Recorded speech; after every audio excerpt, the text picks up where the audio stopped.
Got a kick to it. Come. Spicy. The first item on the agenda is the approval of minutes. Excuse me. If you don't have the floor, if you could please mute. We are getting some extraneous noise. Thank you. Is there a motion? So moved. A very good motion by Phil Earl. I believe we have 2 sets of minutes. Mrs. Thomas? There are 3 sets of minutes. 3 sets of minutes. Very good. See, what is the, we'll take these one at a time. I'm looking for the window where I have the dates, unless somebody else has them handy. This one would be July 15th. Okay, July 15th. Kelly, what are the others? July 28th July 28th, and September 9th. November 9th. Okay, very good. All right. Phil, then would you move first to adopt the meetings of the minutes of the special meeting of July 15, 2020? Yes, I will. I so moved. Very good. We have a motion by Mr. Ertl. Is there a second? Second. Okay. Any changes, discussion? Mrs. Thomas, call the roll. Mrs. Blankfeld, Aye. Mrs. Berry, Aye. Mrs. Pardee, Aye. Mrs. Wise, Aye. Mr. Ertl, Aye. Mr. Rock, Aye. Mr. Gould. Aye. Okay, very good. Those minutes are adopted. Is there a motion to approve the minutes of the special meeting of July 28, 2020? So moved. So moved. Okay, very good. Motion by Mrs. Wise, second by Mr. Ertl. Is there any discussion? Seeing none, Mrs. Thomas, will you call the roll? Mrs. Blankfeld, Aye. Mrs. Berry, Aye. Mrs. Pardee, Aye. Mrs. Wise, Aye. Mr. Ertl, Aye. Mr. Rock, Aye. Mr. Gould. Aye. Okay, very good. Those minutes are approved. We have one final set of minutes, the regular meeting of September 9, 2020. Is there a motion to approve those minutes? Mayor, I have one change. Yes, Mrs. Pardee. On page 8 of 13, at the bottom, the last paragraph, about the middle of the paragraph. If the city continues to use and pay for recycling, $16,000 is probably less than 1% of the city's budget. It's actually, and what I said was it's less than 0.1% of the city's budget, so that's 0.1. It's actually 0.1% of the general fund budget, not the overall budget, but I didn't say that. I did say 0.1% of the budget. Mhm. So, and I'll move the approval of the minutes with the amendment. Okay, very good. Kelly, Mrs. Thomas, did you get the amendment? Yes. Very good. Okay. Mrs. Pardee has moved to accept the September 9 minutes as amended. Is there a second? Second. Second by Mr. Ertl. Any discussion? Any other changes? Seeing none, Mrs. Thomas, will you call the roll? Mrs. Blankfeld, Aye. Mrs. Berry, Aye. Mrs. Pardee, Aye. Mrs. Wise, Aye. Mr. Ertl, Aye. Mr. Rock, Aye. Mr. Gould. Aye. Okay, very good. Minutes are approved.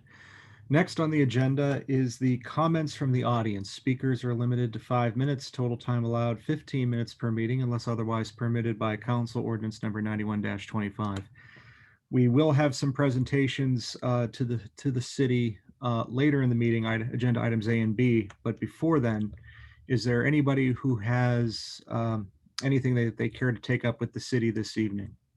I see Krieger is a raising hand. If you would, it says Michelle Krieger, but I don't think you're Michelle, so I'm going to go with Rick. Is that you, Rick? Yeah, that's me. Okay, very good.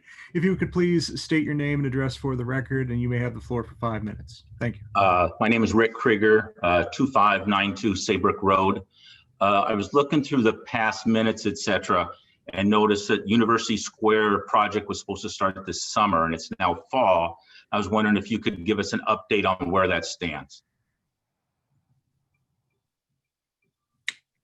Yes, the developers and the bondholders who own the property continue to negotiate the transfer of the property. They are still working at it.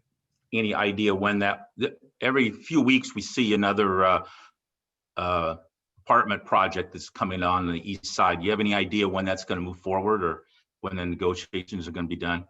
No, I'm hopeful though that they will be done before the end of this calendar year. Okay, so it'll be a few months. I didn't hear what you said. It'll be It what? will be a few months then. It could be. Okay. Or it could be a few weeks. Okay. Thank you. You're welcome. Is there anybody else? Does that include your remarks, Mr. Krieger? Very good. Is there anybody else who would care to address the city this evening? It looks like Paul. Yes, Mr. Miller. You're muted. May I mute myself? Yes. I've lived here for 40 years. 40, I should Could say. you start by stating your name and address for the record? Oh, yeah, please? sure. Thank Paul Miller, 2370 Charney Road. By the way, it's University Heights.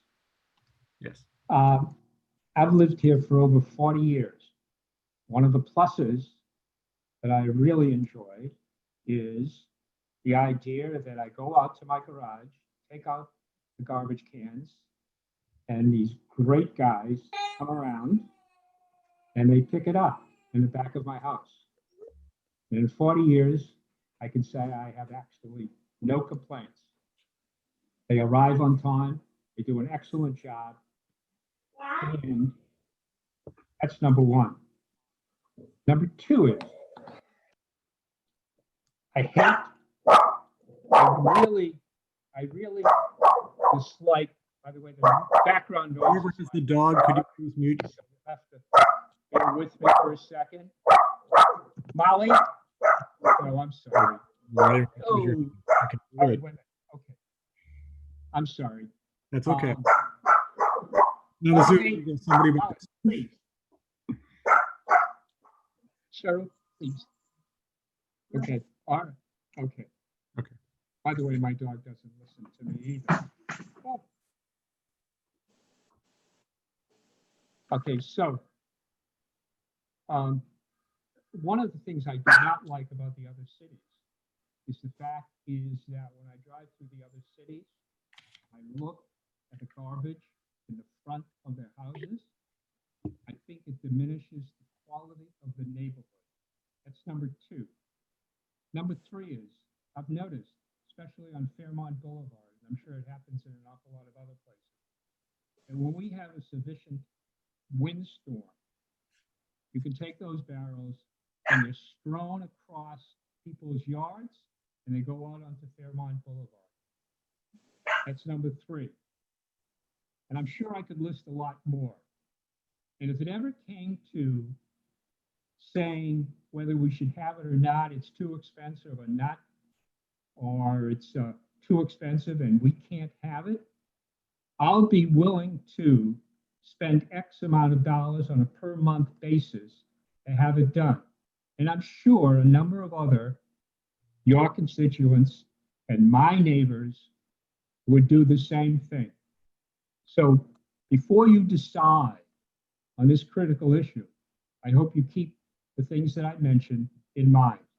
Thanks a lot. Everybody be safe and be healthy. Okay, very good. Thank you, Mr. Miller. I would add, I appreciate your comments, and one of the things about a community like ours is that we can get together and make decisions and decide how we want to apportion resources and dedicate resources. I will tell you there will be a meeting for public comment that Councilperson Justin Gould has arranged for on September 30th at 6 p.m. It's a 2-hour meeting from 6 to 8 where the city will be accepting public comments on the solid waste study and issues surrounding. So while your comments here are of course welcome, I would encourage you as well to attend that meeting and weigh in there as well to the council person. and to other members of the committee. Thank you. Mayor, when is that meeting, please? That will be September 30th. Mr. Gould, that's correct, yes. September 30th at 6 p.m. It'll be a Zoom meeting, much like this. Okay.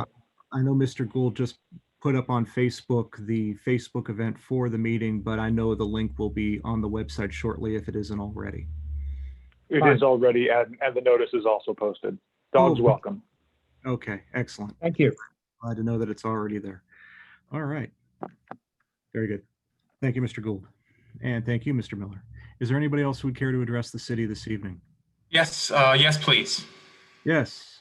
Mr. Hello, my name is Colin Derrig, and I'm here representing John Carroll Student Government. And I just have brought a prepared statement about the recycling program and whether or not it'll be continued or not, because this is an issue that a number of John Carroll students who are residents of University Heights living and renting in University Heights wanted us as a government to bring. So Very good. one Please second. Thank you. Good evening. Firstly, I'd like to say that I hope you have all been well in the midst of these strenuous and strange times. My committee and I, as well as the Sustainability Committee of John Carroll Student Government, are here on behalf of the student body to represent the numerous John Carroll students who are residents of University Heights, Ohio. We understand that University Heights recycling contract expires this year, and we are here today to emphasize our support for the continuance of this program. Because of the current pandemic, there are a variety of programs related to sustainability that have been temporarily delayed. One example being the Cuyahoga County plastic bag ban. As a result of this, it is extremely important to continue programs that directly impact our environment, recycling being one of them. A recycling program is a critical component to clean waste management. Not only does it act as a filtration system that directly affects the reduction of greenhouse gas emissions, but also lessens the waste in landfills and incinerators that can lead to an increase in economic benefits potentially. Furthermore, recycling should not be looked at as an expense, but rather an investment for the people and economy of University Heights. Fighting off environmental crises that impact our Earth today is a communal effort that includes University Heights, the John Carroll community, and all the communities of Cuyahoga County and the world. The student body at John Carroll University and we at Student Government are committed to this as well, evidenced not only by our creation of a sustainability committee earlier this year, but also by the opinions and actions of our student body. On a poll posted on John Carroll Student Government Instagram page, an overwhelming majority of JCU students who reside in University Heights were unaware of the potential suspension of the recycling program. Many direct responses advocating for the continuance of the program followed as we received comments from students emphasizing both its importance to them and their view of it as a necessity. These residential students are also your constituents and hold a vested interest in the continuation of a recycling program here in the city of University Heights. Finally, I'd like to thank you, Mayor Brennan, and thank you, councilmen and women, for your time and for your leadership. I hope that you see the recycling program as a valuable service to the University Heights community and that you will choose to continue it as its value to both residents and the environment far outweigh its costs. Thank you, Colin Derrig, Senator Class of 2021, Chair of the Community Relations and Service Committee, and Senator Maria Coughlin, Senator Class of 2023, Chair of the Sustainability Committee. Thank you. Well, thank you, Mr. Derrig, and thank you also for your leadership. We appreciate you coming this evening to convey on behalf of the John Carroll University's student body these thoughts and observations and the support of continuing the program. Thank you. Have a wonderful evening. You too. Thank you. Is there anybody else who would care to address the city this evening? Yes, Carolyn Kearney, I'm at 2432 Traymore. You may proceed. I witnessed the shooting at the corner of Traymore and Hillbrook the other day, last Tuesday. I would like to know, can you give us information about what's being investigated? Have the homeowners been contacted because that house where this occurred is a rental? There have been numerous incidents dating back to 2018. I think this is the 6th incident where, police reports have been filed. Of course, there are the recent rash of Cleveland Heights shootings, and is there anything being investigated if this is connected? And is this home a Section 8 home? Well, Ms. Kearney, unless Chief Rogers has something that he can add, I do know that this matter is under investigation, and because it is under investigation, we are unable to comment further on the investigation unless, Chief Rogers, you do have something that you can add at this juncture. Can add a few further specifics. We did respond immediately to the location within seconds. We did confirm that there were shots fired at that location.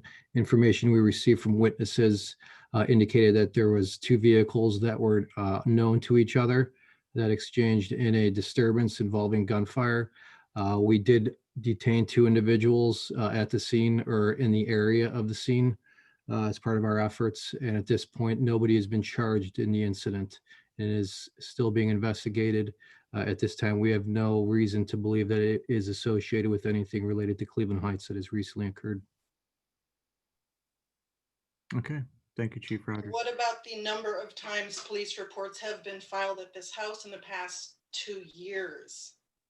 I can say, without looking at the records in front of me, we do have an officer whose primary responsibility is to track all the incidents that occur throughout the city to make sure it's not reaching a threshold that would be consistent with action pertaining to nuisance abatement. Put in other words, Ms. Kearney, if this house reaches the level of being considered for nuisance abatement, then that is being reviewed at this time. Okay, so looking back, December 2018, there was a disturbance, arrest of some people from who had warrants in other cities. December 2019, domestic violence. One of the people who lived there ended up in Solon jail. I mean, it was a domestic violence issue. Excessive noise, August 2020, and then the shooting the other day. I can add further response to that. Domestic violence is not a criteria for one of the elements for nuisance abatement. Given the circumstances, the city would not want to create an atmosphere where people would be hesitant to call for domestic violence situations, obviously. Also, if I recall correctly, the arrests for warrants occurred in the area of that residence. They were not actually residents for the warrant service. But if you would like, I can follow up with you directly tomorrow and provide you more of a comprehensive response in terms of the status of any potential nuisance abatement for that specific residence. Okay, what about following up with the actual homeowners? We followed up with the homeowners during our most recent investigation. So they're aware of the situation that there was a shooting in front of their house involving the residents of that house? That would be standard protocol for our response efforts and investigations for a scene of a crime, correct? Okay, yeah, if you would follow up with me tomorrow, I'd really appreciate it. Okay, Chief, do you know how to get a hold of Ms. Kearney? If she would like to email me directly, contact information, or Mayor, if you have something, I can follow up with her. I can email you. Okay, very good. Thank you, Ms. Thank Kearney. you. Thank you. All right, is there anybody else who'd care to address the city this evening? Okay, I'm just going to scroll through the windows here because we have multiple pages. Please raise your hand if you're looking to address the city this evening.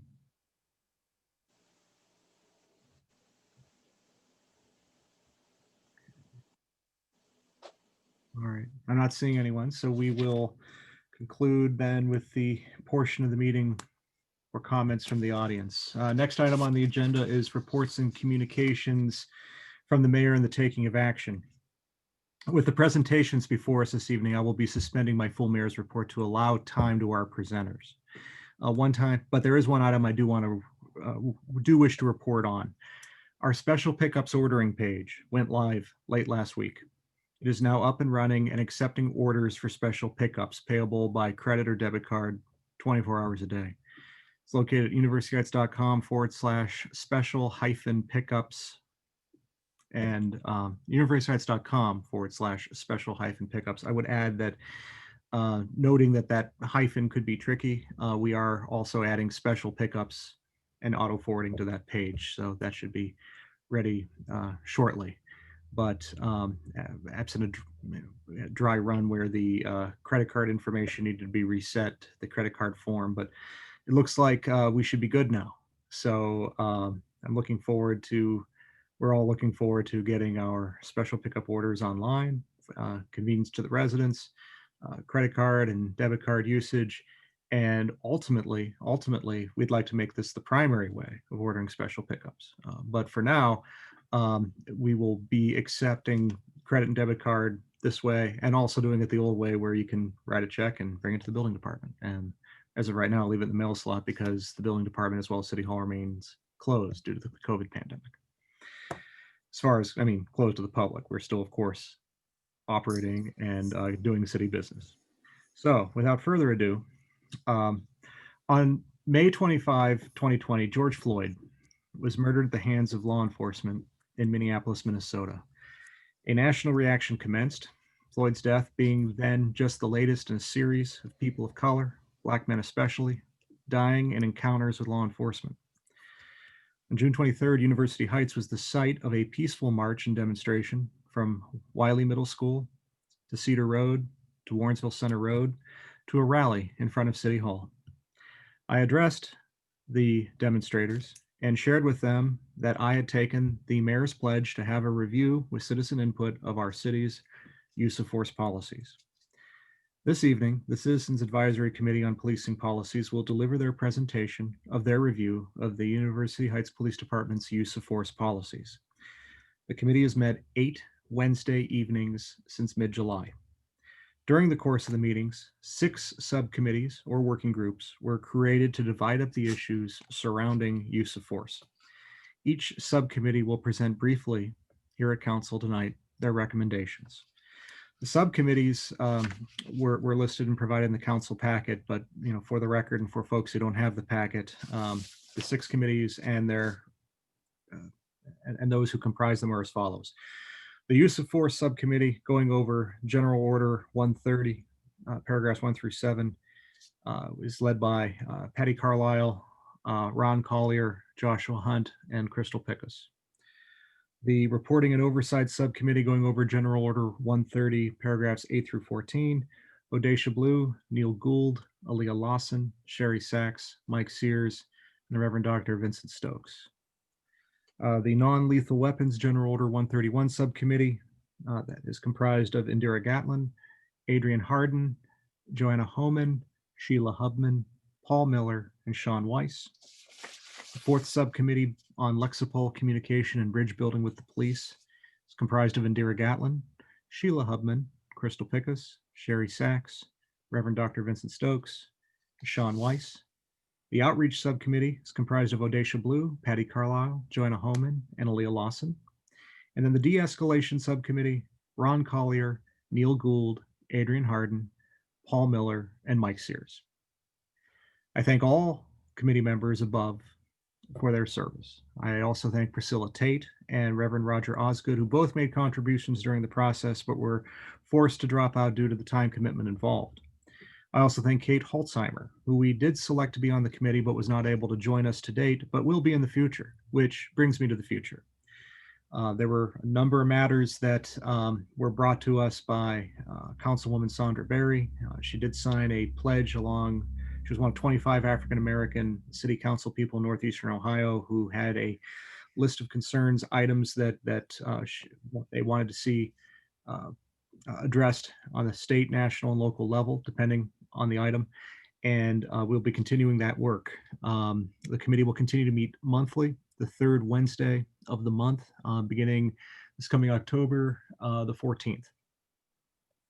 Before we convened this committee, Chief Dustin Rogers expressed his desire to have a civilian advisory board to do many of the things that this committee has started to do. So we will continue to meet also with his support as the chief more fully sets forth his vision for that board. I'm delighted to have a strong cross-section of residents working together with our police department to make this city an ever better place to live, work, and raise a family. Most of all, I can't think of anything that I've done as mayor that has been more gratifying or rewarding than working with this group of citizens on their deep dive into the use of force policy. seriousness, the thoughtfulness, the collaboration, all with a positive and neighborly approach, is everything I love about the city of University Heights. Before I turn it over to our presenters, Councilwoman Berry, do you have anything you'd like to say at this point? Do you have a few words? No, I think you've said it fine. I guess I might say something when my report comes at the end. Okay, very good. Very good. All right. Well, then with that, we will turn it over to our presenters. First is on the use of force policy. I believe Patty Carlisle is going to be leading that discussion. Ron Collier, Josh Hunt, and Crystal Pickus, I believe, are also here. So do we need to turn over the hosting? We've shared in the chat a link to the Google Doc presentation of the slides. So if you go to the chat and click on that link, you should be able to see it. I know the council members have it in their packet. Each subgroup has a slide that outlines the short presentation they're each going to make. The other thing we could do is we could do a screen share and host it there. Do the committee members have a preference? I think it'd be great if we could screen share. I think it would be, because then it would show up on the YouTube as well, because we are streaming to YouTube as well. So let's see. Kelly, could we do the screen share's on? Okay, screen share is on. All right. One moment.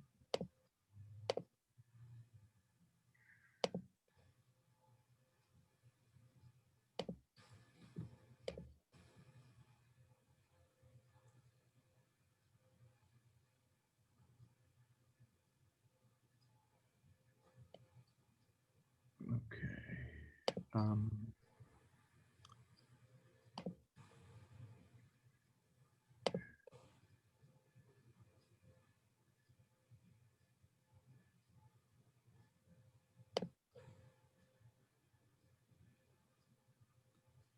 Okay.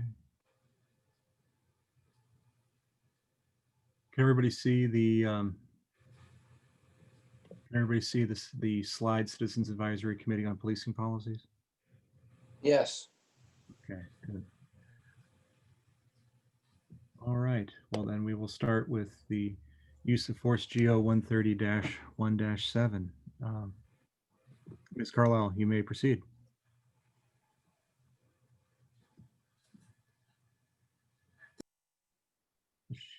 We may need to unmute her. I have to find her. Okay, thank you. I'm not sure if she's here. I think that Ron might have been our point person for tonight. Oh, okay, very good. If Patty's not here, then we'll go to Ron. Okay, good evening, City University Heights. My name is Ronald Collier, and I'm going to talk about the use of force, General Order 130, numbers 1 through 7. Our goal was to recommend policy changes that reflect the values of the University Heights community and mitigate public relations risk associated with use of force incidents. Basically, some of the objectives we've discovered were clarification, more operational, defined, and standardize the language used in the policies. We want more we want more of a definition of the restraint, non-compliance, de-escalation. Some of what we read were too broad, and also we want more policies make more meaningful than the Graham versus Connor minimum standard that seems to be the operating standard of police forces for the past 30 plus years. And we also want more of an accountability and service oversight, and with disciplinary consequences associated with policy violation and accountability to the community. Basically, reports should be made to the community of what's going on and that we can see. And also, we want specific changes of emphasis on minimal use of force. Basically, instead of turn into a gun situation, maybe possibly using tasers or rubber bullets or things of that nature, something that's non-lethal. And we have more standards outlined here. We comply it also with certain other entities. I know one thing I referenced was the Camden County, New Jersey Police Department, which basically was kind of was kind of something that guided us. And also I know Crystal, if she's here, she also had other policies that she found from a law school, I think in New York State. And basically we have, those are more, and if you click on that, you can find more recommendations and standards outlined. Basically, we're trying to like reduce the use of force and policies of use of force with non-lethal objects. If I could add one more thing that's to the meeting the standards outlined here. The standards outlined there speak to kind of the questions that arise after an incident a lot of the time when things come into a public spotlight. So a lot of those standards help answer the questions that could become a problem in the future. So it's not a prescriptive set of standards. It's more of a proactive set of questions to ask ourselves as a government and a policy.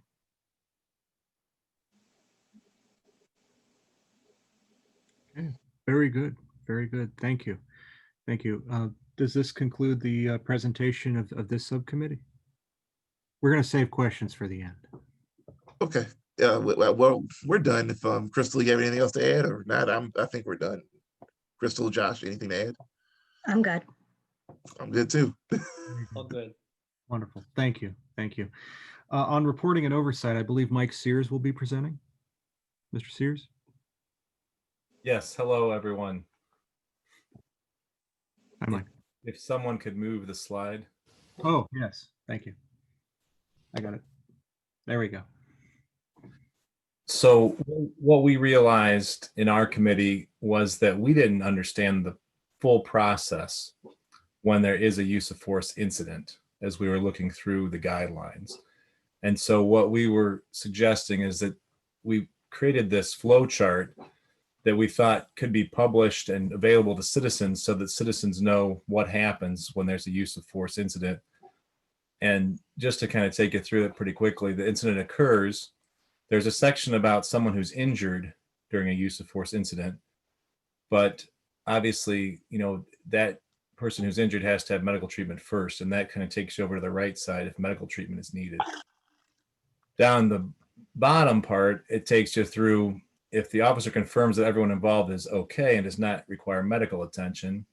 Still, anytime there's a use of force, the supervising officer is contacted and comes to take a report and interview people involved to find out exactly what happened.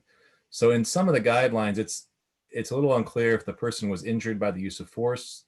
It's part of the use of force policy, so we assume the person was injured by the use of force, but we were thinking of a situation where they could have been injured in some other way and that medical attention was needed, and just kind of maybe clearing that up a little bit, making that more, clear to people that work for the police department, but also for citizens that are looking at this.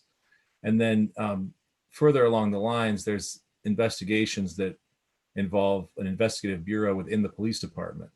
And we wondered if that is always able to be done in an objective way with with a smaller police department. And then the police chief can decide, as a final kind of judgment of what the investigative bureau thinks is a fair reprimand, and also can decide whether or not to bring in the Ohio Bureau of Criminal Investigation to investigate more thoroughly if it's a more serious matter. So, that's kind of what we looked at, and you can click on this link to see more details of our recommendations. But we've really felt strongly that by having more transparent reports and more transparent oversight guidelines that people can understand, that the average citizen can understand, it's going to help build up trust between the residents of the city and the police department.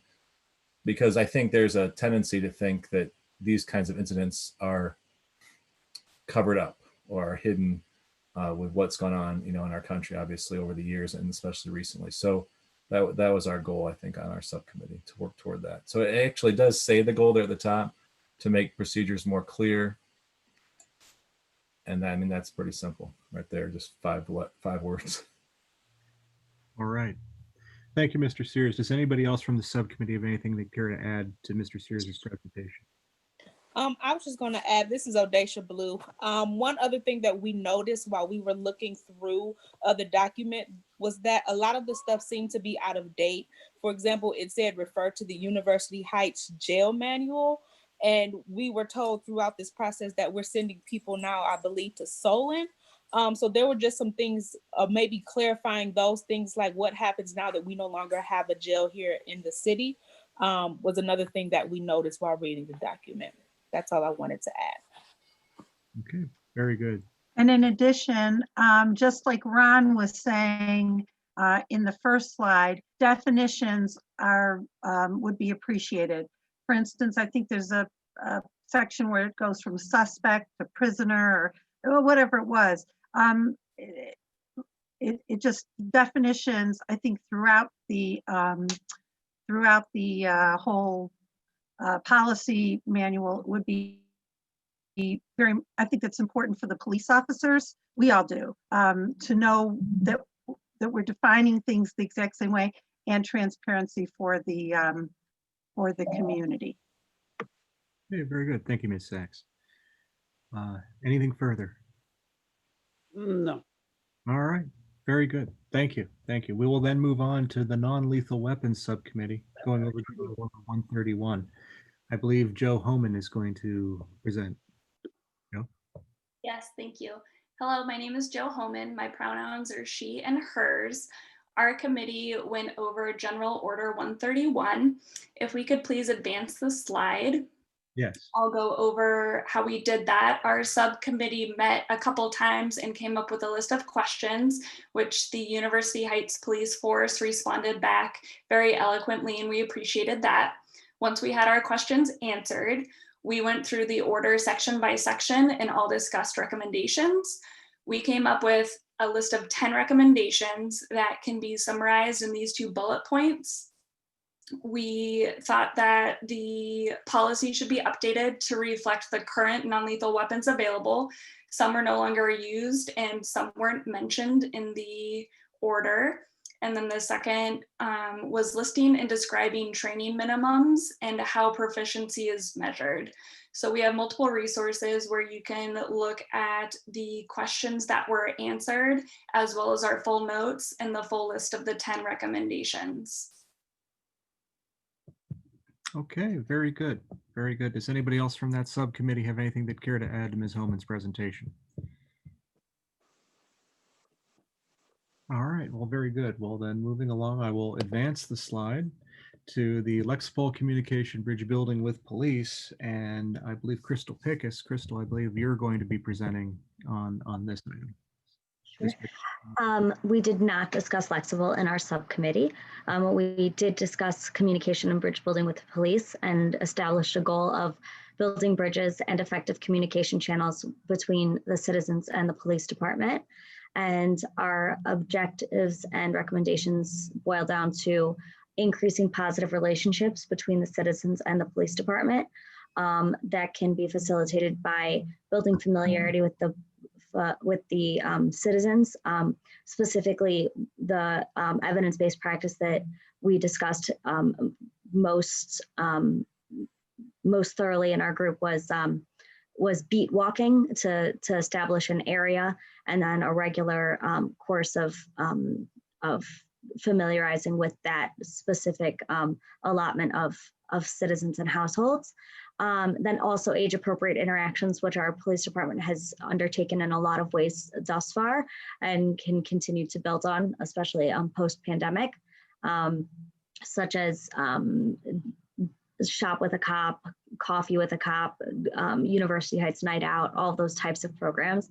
And then also to clarify and refine community policing initiatives. There is an initiative to have at least 8 community interactions in a shift, in each 12-hour shift that our police officers engage in. And some of those metrics, as well as the standards and intentions of that program, could be better defined and more clearly targeted towards building a positive relationship with the citizens. Secondly was transparency, clarity, and accessibility to information, which builds, again, as people have said thus far, a level of trust and accountability with the police officers. Those types of initiatives could include things like the department sharing their policies via the website, so that the entire community has access to our standards, more consistent and regular reporting, such as possibly daily, a log that would be available, even if the log contained nothing, kind of like a daily police blotter, because that is no longer possible via newspapers, and continuing to engage appropriately via social media. Also maybe highlighting and profiling police officers and getting the community familiar with who our police force is, and on a personal and professional level. And for full narrative, you can click and see more of those recommendations. All right, very good. Thank you, Ms. Pickus. Does anybody else on the subcommittee have anything they'd care to add? All right, moving along then, we will then go to the next slide for outreach. I believe Ms. Homan, you're back up. Hello again. Yes, this subcommittee met and our goal was to come up with sustainable ideas to include the community in discussion of important topics and to gain insight on those things, and with details that we came up with and very specific ideas, which you can find in the full recommendations. It centered around 3 larger ideas. The first was to have an accessible web page with educational resources. So something similar to how our committee was funded and placed on the website, something that would continue to grow and evolve with ideas and discussion and feedback from the answers that we'd get from the community from doing the outreach. And to do so, we decided that a survey with the specific purpose to direct what content is shared on that educational page would be a great idea. And then from the information that was learned and gathered through that outreach, we could maybe organize some breakout groups for interested community members, such as the committee ourselves, who want to continue involvement in things in this city. All right, very good. Does anybody else on the subcommittee have anything they'd care to add to what Ms. Homan presented? Very good. And last but not least, we have de-escalation. Neil Gould, Mr. Gould, we're going to present on this. Yes. Thank you. Give the floor, sir. Thank you. I'm Neil Gould, and 2200 Edgerton Road. And our committee actually was created because of the structural order that the current policy manual is in. Basically, many of us felt that de-escalation of an encounter is the preferable outcome of an engagement of any kind. And when we were looking through the documents 130 and 131, it appeared that many of those items, which were items of de-escalation, were presented as ideas and comments rather than as policies. So our work is largely based on 2 structural aspects. One is the general structure of the document. We recommend that the document follow the hierarchy of the use of force, which right now the order is such that alternatives to force, for example, is down the list, and use of deadly force is actually near the top of the list. We feel that the structure should be almost reversed, so that the de-escalation should be above any other uses of force. As we were coming up with our ideas, Chief Rogers and Lieutenant Carter helped us to understand the training and practices involved that led to our really excellent low rate of use of force in this community. We've only had 3 incidents in the last 2 years, and that's remarkable. And I personally observed one that I thought would be pretty ugly that turned out to be an excellent result. So what we're doing is actually effective and works. So our ideas aren't based on a dissatisfaction with how they're being done, but with the intent of formalizing it so that these changes could exist beyond the changes in personnel and leadership. So overall, we want to revise the overall structural aspects of the current policy, to reorder the documents based on increases in use of force, add a section on de-escalation at the lowest level of the use of force, and move all suggestions and comments regarding the de-escalation into this section. We want to present comments and general information regarding de-escalation in the present document as policy, contrasting them, for example, with Section 5 on the use of intermediate weapons, such as the tasers and whatnot. There's 5 subdivisions covering the training, their use, and the required reporting for those. In other words, they're structured as a policy. Whereas, as an example, in the current sections 6 options of force, in the use of verbal force, it reads, the most desirable behavior in conflict situations is verbal direction, advice, warning, or use of persuasion. In dealing with people, officers must attempt to inspire, respect, and generate cooperation and the approval of the public. Lack of courtesy can create resentment and or physical resistance. The manner in which an officer speaks can be an effective means of exerting verbal force in order to control a situation. By using reasonable and necessary verbal force, officers may not have to resort to the use of other forms of force. It's a great idea, but it's not a policy. So, for example, for that section, we could revise it to say, the most desirable behavior in conflict situations is verbal direction, advice, warning, or use of persuasion. And for example, officers must pass training on the use of verbal force. Officers must pass training on cultural bias and proper interaction, and the incident must be reported by the end of the shift. Those are just recommendations. I understand that the legal team will have to figure out whether that's possible, and that's okay with us. We also have some other recommendations. Officers be trained and obligated to recognize failure to comply based on medical conditions, mental impairment, and language barriers, and that officers be trained and obligated to use verbal techniques such as listen and explain with equity and dignity, or LEED, and the establishment of a crisis intervention team of mental and other healthcare professionals. And the details of all that are available in our full document. All right. Very good. Thank you, Mr. Gould. I'm going to hit the stop share here so we can all see each other a little better. And I want to take this moment to thank all of our presenters and all our members of the committee and open it up to questions or comments among the council and others. So is there anyone who has a question or comment they'd like to make at this juncture?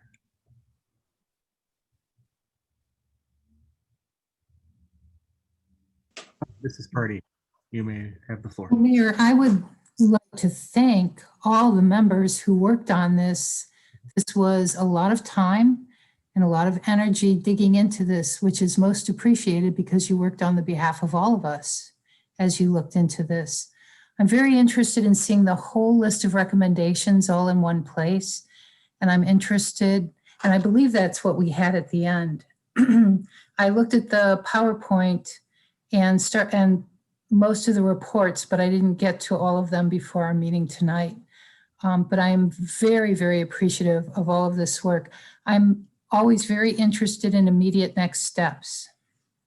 That would be my question. What is the absolute immediate next step, and in what direction and for whom out of all of this? I think the information presented was clear. Thank you. Okay, very good. Thank you. I think I'll take a stab at answering that.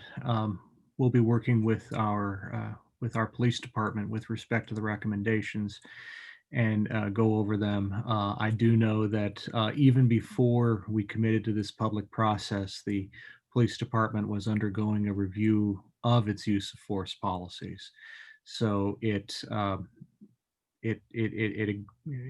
were very, they went along with the idea of having this public process um, as part of the overall review. So they're going to resume their work and keeping in mind the citizen input. And I've also told the members of the committee that as the police department reaches a conclusion, makes adjustments to their policies, that we will report back to them how that went and which recommendations we took and which ones we didn't, and when we didn't, why we didn't, and when we did, why we did. Make sure that our police department reflects the values of our community, while at the same time engaging in best practices and doing what it needs to do to effectively carry out its mission. Chief Rogers can probably elaborate on that. But I did see Councilwoman Blankfeld. I just wanted to follow up. Sure. I think that's wonderful and very proactive. I believe you did speak about a way for the people on this committee who are interested to continue to work in this direction. Oh, yes, we will have, we're going to have continuing monthly meetings, the third Wednesday of each month. Great. So next one is this coming October 14th. Great. I did want to follow up on that too. Thank you. Very good. I saw a couple of hands, but Mrs. Blankfeld, you had your hand up. Thank you. I'm delighted that we have members of our community that are engaged and interested and are willing to put so much of their own time and energies into important directions.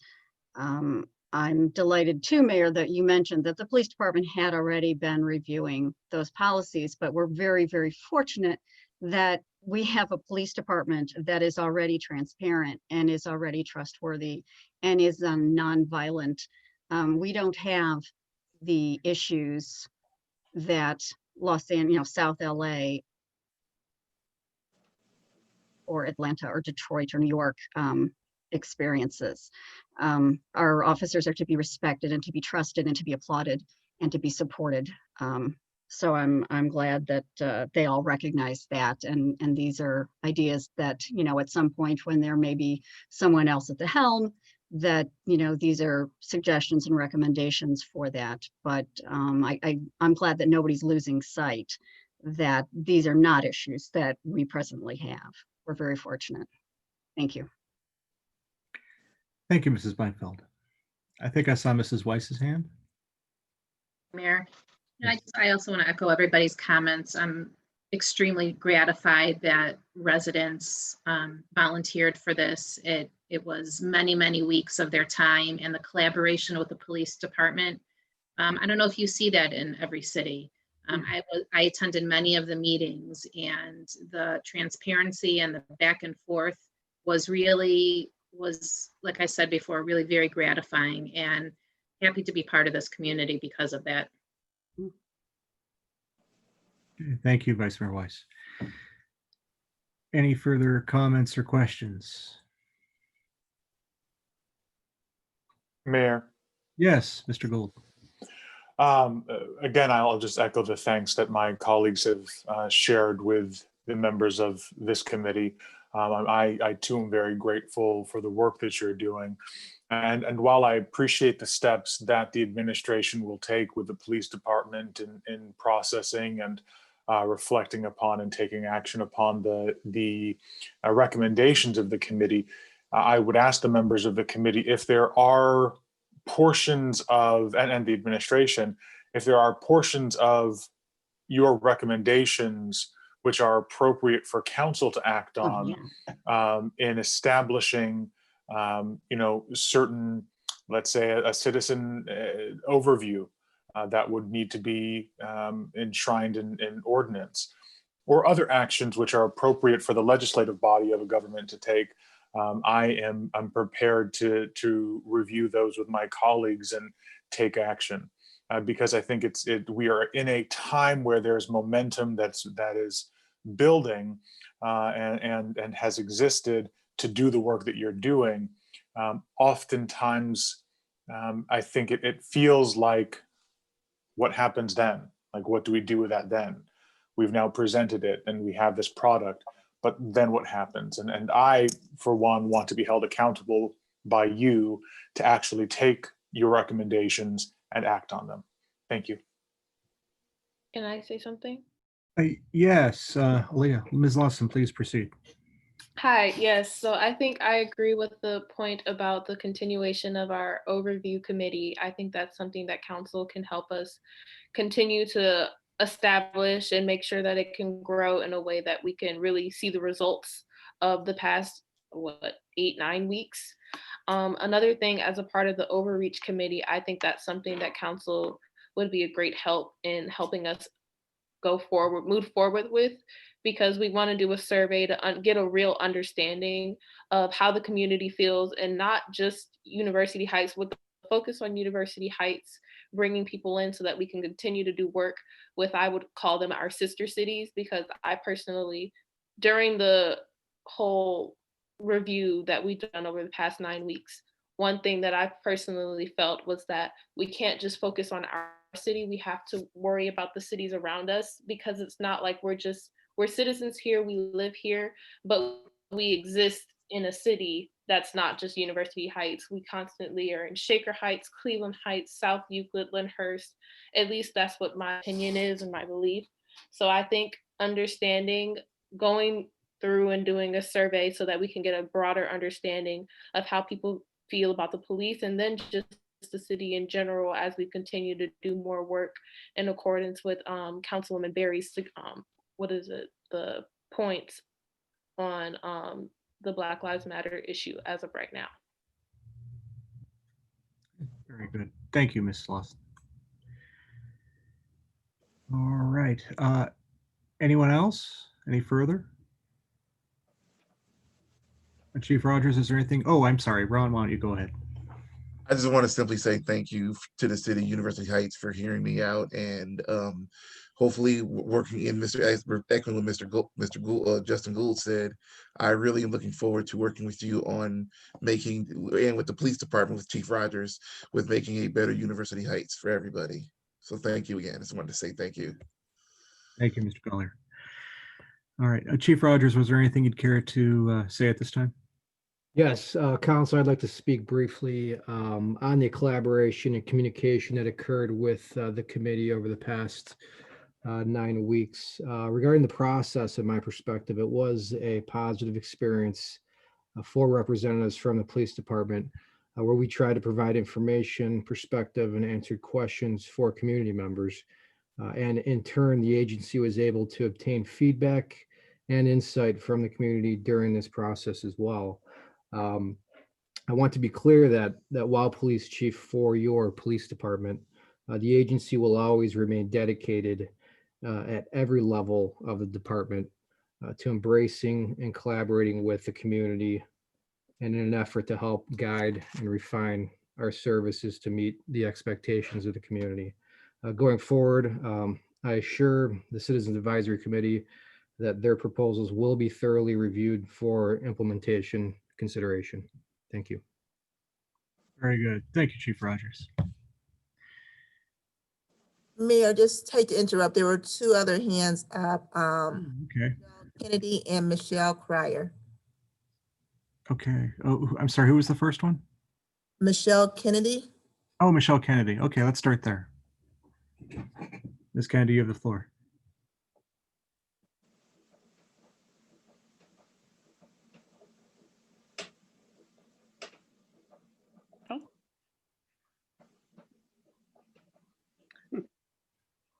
Ms. Kennedy, did you have something you wanted to say?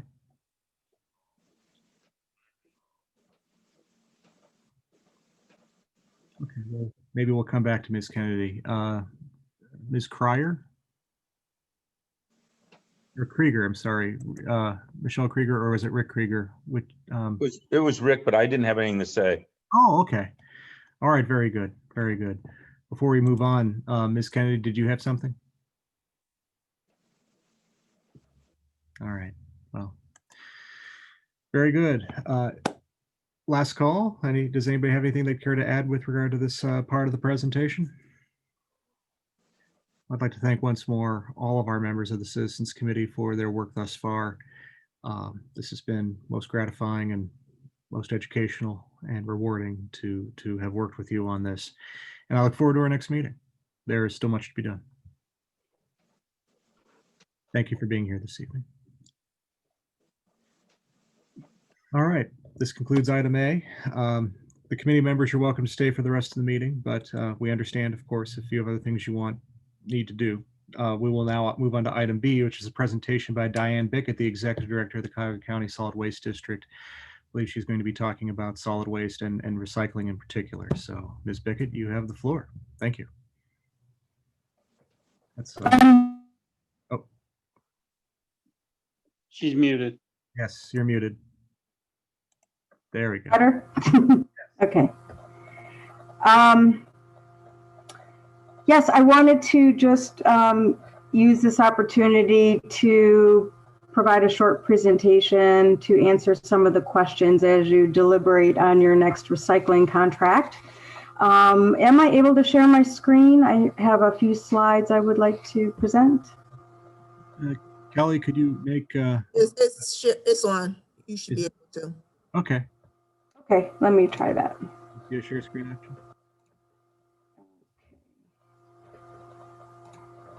All right, great.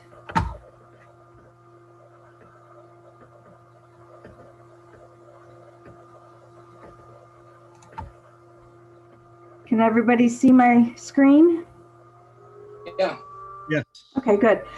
Well, I read with interest the article in cleveland.com about your deliberations on the contract, and I spoke with Mayor Brennan about my concerns that you might be considering curtailing the program in some way. So I just wanted to address some of the questions I felt were out there regarding your program.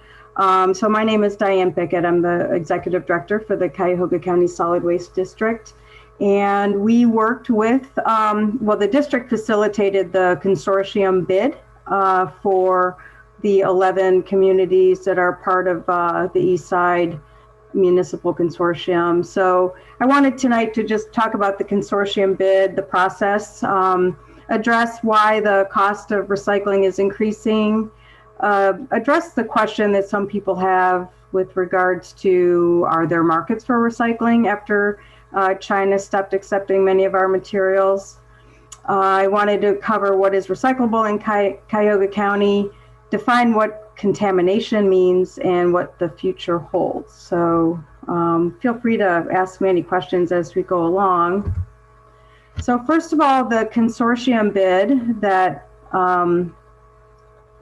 the district issued was a program we started back in 2010 to help the what we call municipal haulers, such as University Heights, those communities that are involved with their own waste collection rather than contracting that to a private hauler. The cities you see on the screen are the self-haulers. We help with finding a disposal contract and a recycling contract. And so this is a regional effort. We felt that bidding out this contract together would result in better pricing for the members, and that has been proven time and time again over the years with lower disposal costs and favorable recycling contracts. So in this contract, the recycling price that you're considering is at $96 per ton. The price does vary by collection method. So depending on if a city has automated collection where recyclables are collected loose in carts, the price was lower. It was $55 a ton. So you see the range there between 55 and 96 a ton. The reason for the higher cost for the blue bag cities is that the film plastic is problematic. For the material recovery facility that has to sort that material, they have to break that bag, remove the plastic before they can begin processing. So there's extra cost to that. The disposal pricing under the contract that you just signed or approved, I believe, with Republic Waste is actually lower than you're paying now. So you're saving $1.90 per ton under this new contract. So that's great. hopefully you can apply some of those savings towards your recycling cost. And we also purposely made this a 2-year contract to offer flexibility for changing market conditions. So there's a 2-year fixed contract with 2 one-year options to renew, which allows the city time to review the market situation in a couple years. So that's the consortium bid. Cities are now entering into their agreements with contracts to start on October 1. So to address why the cost of recycling is increasing, there's a lot of conditions that kind of happened all at once, beginning in 2017 when China announced its restrictions on its imports of recyclable materials. You know, for decades they had been the world's recycler, essentially, basically taking a lot of that material that was being collected off the curb. So their export limitations really caused a glut of recyclable materials from the globe, essentially. And that glut caused the prices, the commodity prices to really tank, essentially. And then our local material recovery facilities were impacted. While they never really sent material to China, they did see the lower value of the materials to the markets they were trying to sell into affected the cost of their doing business. So the map you see here are the material recovery facilities or the sortation plants that process the materials from Cuyahoga County. So your materials go to the Kimball MRF in Twinsburg. Republic, their MRF in Oberlin handles a lot of the West Side materials. Waste Management handles a lot of the materials from Rumpke and also the cities that they have contracts with. So as a result of the China sword, MRFs over the last couple of years have had to meet higher quality standards in order to sell their materials into existing markets. So that means they had to clean up their bales more and remove more contamination in order to get a lower price for that material. So at the same time, recycling contamination is on the rise. I mean, the district has been working for the last 30 years trying to encourage residents to recycle properly. And it's an ongoing educational challenge for us.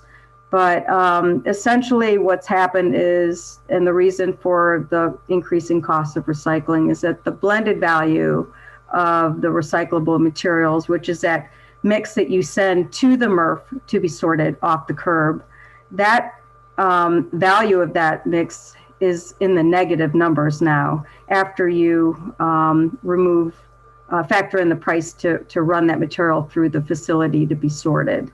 So that blended value, it costs about $80 per ton for the material that comes off the curb to be sent through that sortation plant at the MRF and segregated into commodities before they're sold to market. And so this chart shows, you know, just before the China sword in 2017, that blended value after the cost of processing was about $30 a ton. And after the China sword 2 years later, there was a negative value of $53 per ton.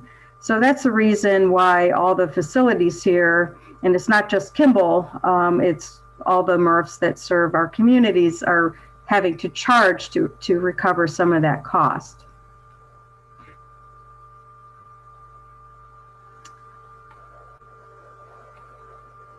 So I think I'm missing a slide here. So I wanted to touch briefly on, you know, are there markets for recycling? And the answer is yes. I'm not sure what happened to that slide. Maybe it's out of order. The district, when we went out to bid, we were able to confirm, you know, where the bidders or the MRFs were sending the materials for processing. So we know that the materials you see on this chart, which is our 5 core materials that we tell people that's what we should be putting in our curbside mix, whether it be a blue bag, a tub, or a cart, cans, cartons, glass, paper, and boxes.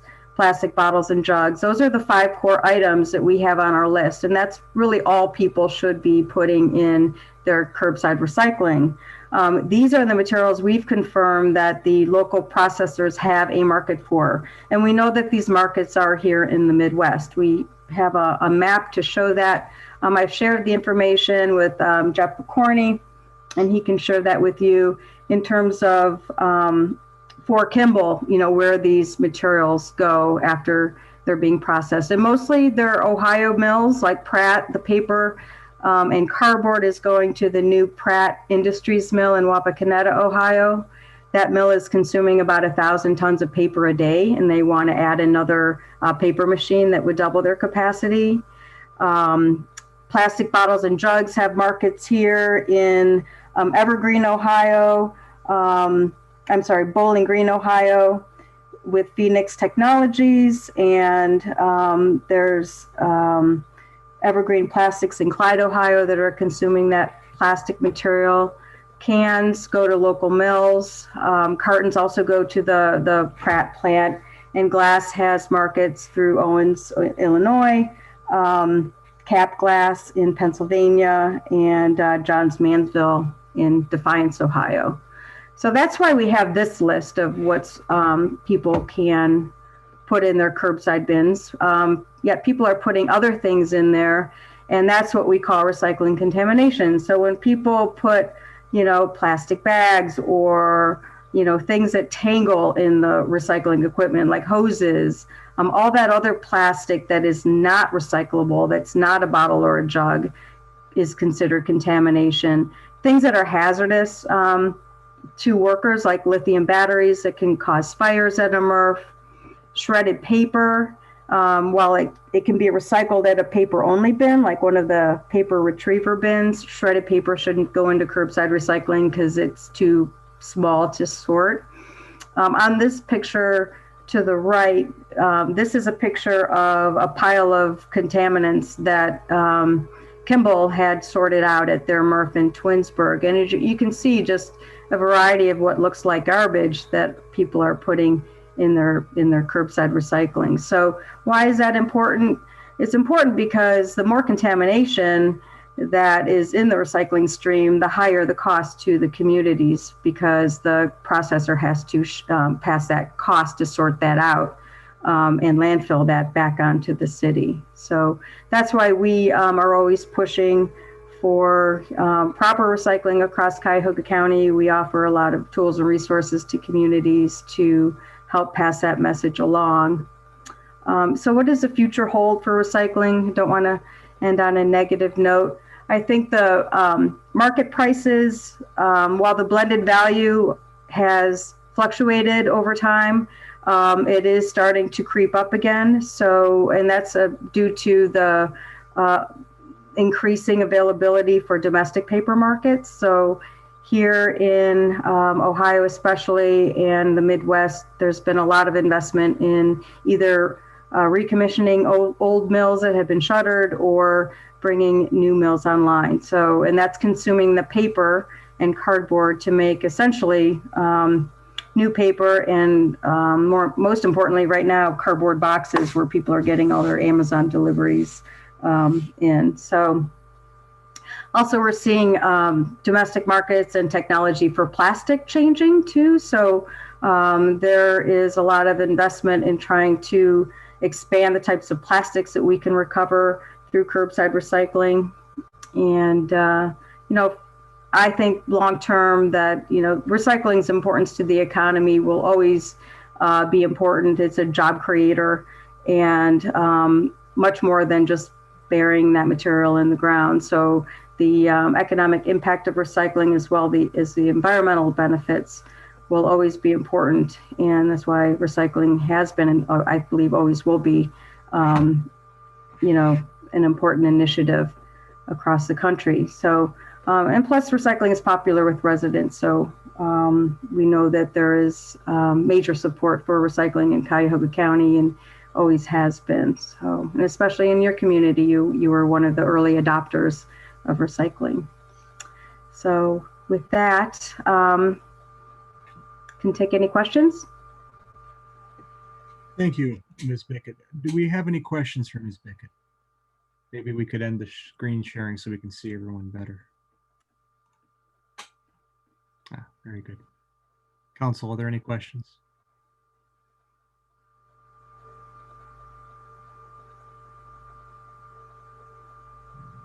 Ms. Biggett? Oh, yes. You identified some sources of recycling, domestic sources of recycling for residential plastic that are going through the different locations. What percentage of the plastic that reaches the recycling processing point is recycled at a domestic source? Well, in our, I don't know if you're speaking about local or national, but Cuyahoga County material, if it's a bottle or a jug, and it goes to a MRF, it is 100% is being, sorted and then baled and then would go to one of the domestic markets. So for instance, the plastic bottles, there's a company in Bowling Green called Phoenix Technologies. They're a bottle to bottle recycler. And they're taking a lot of that material from our MRFs. And again, Evergreen Plastics, they're handling both PET plastic bottles and the HDPE, which are your milk jug material. So, and those are both Ohio companies. When you say that the 100% gets to the MRF, that wasn't really what I was asking. The market is the question that I have. So what percentage of the plastics that make it to the MRF are then consumed by domestic, be it Ohio or in the United States market? What percent? Well, so I guess you're asking what percentage is contamination? Is that correct? No, I mean, how much is actually recycled from a market? So you've talked about this Phoenix Technologies. What percentage of Cuyahoga County's recycling are they taking? Oh, that I don't know. I'm not able to answer that question tonight. Sorry. Okay, no worries. But we asked the MRFs to identify where they were selling their materials to, but we did not ask them to identify, real specific business details, which I'm sure they would not be willing to share. But we just asked them to identify where the materials were going. And inside of the contract, there's a provision to reflect that, to share the business details of the markets to which the recyclables are sold. Do you receive that information on an annual basis, or does that go directly to the municipality? We put in the contract that they would, since the contract is with your community, they should report that to you. So that would be the provision of their contract with you. Thank you. And finally, there was an article which you were quoted in discussing the mentality of putting it out on the street and feeling regret for it versus putting it out on the street and now feeling like it's being recycled, which I think is a good thing. And I think one of the items that you highlighted in that article was the need for looking at the other R's we were taught in elementary school, but sometimes don't really listen to. So are there reduction and reuse efforts that you could help us implement as a community in addition to the recycling efforts? Yes, we offer, there are a lot of things we can talk about. There are communities that have offered free cycling events, for instance. I think South Euclid did the first one years ago, sort of like a neighborhood swap meet, rather than selling stuff via Facebook Marketplace or whatever, in a public park, everyone just brings the stuff they want to get rid of, and, it's sharing. The district also is focusing a lot of its educational webinars right now, since we're having to do everything via Zoom, but we do have webinars on plastics reduction and tips on waste reduction. So we do feel very strongly that recycling is not the answer to our waste problem. It's not the sole answer. It has to be a mentality shift towards, waste reduction and recycling mentality. So we offer that through, our education specialist, Karen Miller, is offering information and programs for that. We're happy to do something for your community if you want to host one of our waste reduction seminars. I'd be happy to do that for you. Wonderful. I think that sounds like a great idea. And finally, Okay. I wanted to ask, there were some of the seminars that you were talking about that were aimed towards multifamily or higher apartment complexes type buildings to implement programs there. In fact, one of the citizens that reached out during this process was a resident at one of our apartments here in University Heights and was concerned that, well, yes, here you are debating recycling, but that's not something that really touches us. Is there a resource toolkit that you have for municipalities that would be able to perhaps implement legislation that would allow or increase participation by community apartment complexes? Yeah, love it. Well, first of all, we have just completed, and it's on our website, it's a guide to multifamily housing recycling. So that's a brochure or toolkit or something. I'm not sure what to call it, but we just assembled it. It's up there. It's something that the city could use or a resident could use in an apartment building, or an apartment owner could use to figure out the steps of putting in place a program. Doreen has worked with a lot of multifamily. They're very challenging programs to implement, and it's for a variety of reasons. There's space considerations, there's the cost considerations, there's turnover of residents. So, but those are challenges that can be overcome. Doreen Schreiber, who's our business recycling specialist, she and I are working on a multifamily recycling ordinance that a community could adopt for new construction and for existing apartment buildings. So actually we're looking for a community to help offer us feedback on something like that. So if you're offering to help, I'd love to would take love a look. some My email feedback. address is on the website. Please email me Justin Great. Gould, so that my email is on the website under the council tab. Okay, great. Thank Thanks. you. Yes, I was remiss in the introductions here. Councilman Gould is the chair of our Service and Utilities Committee. So, Okay, great. So that would be the relevant council committee for this subject. Very Thanks good. for the feedback. Any other questions for Ms. Bickett? Mrs. Pardee. Hi, I want to thank you for coming and waiting and presenting this factual information. It was very interesting. I certainly learned something new tonight, especially about the domestic market. I must confess, I too have been more overrun with all the news we've read about China refusing the recycling and what that's meant to the national market. So I thought I heard you say that the domestic market, especially in Ohio, was increasing. If that's correct, if I heard that correctly, can you talk a little bit more about that? I was referring to the market for paper because of mainly because of the new mill that a company called Pratt opened up in Wapakoneta last fall. So that they don't, they have a very strong demand for as much material as they can get. So they're becoming a major consumer of material.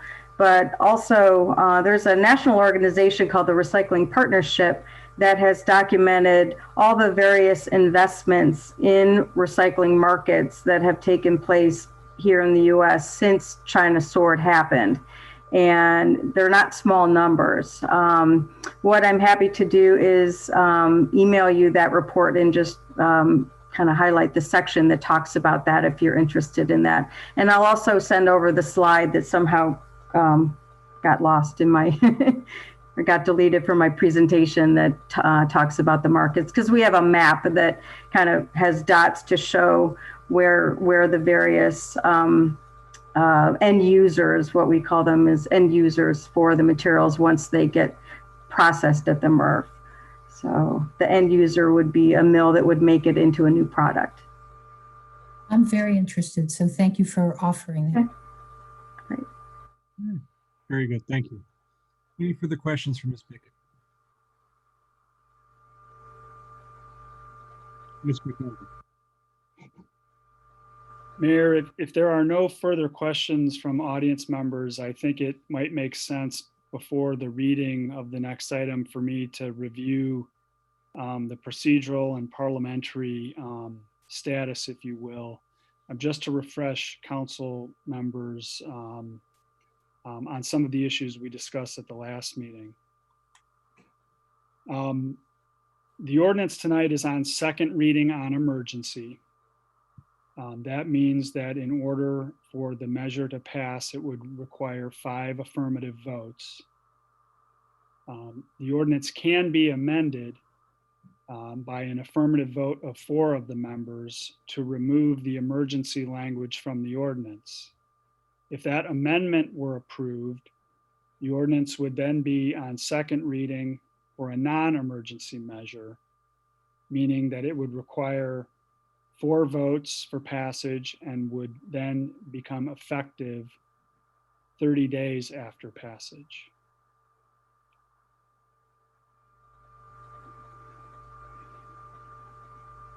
If council members have any questions about that, I'm happy to further elaborate. Right now, the ordinance sits on second reading as an emergency measure. I'm happy to make a motion, but I assume we're going to be talking about. We haven't actually moved on to the next item yet, but I appreciate Mr. McConville's expressing a roadmap here of options with regard to what's before us. And I know the letter sent out a memo.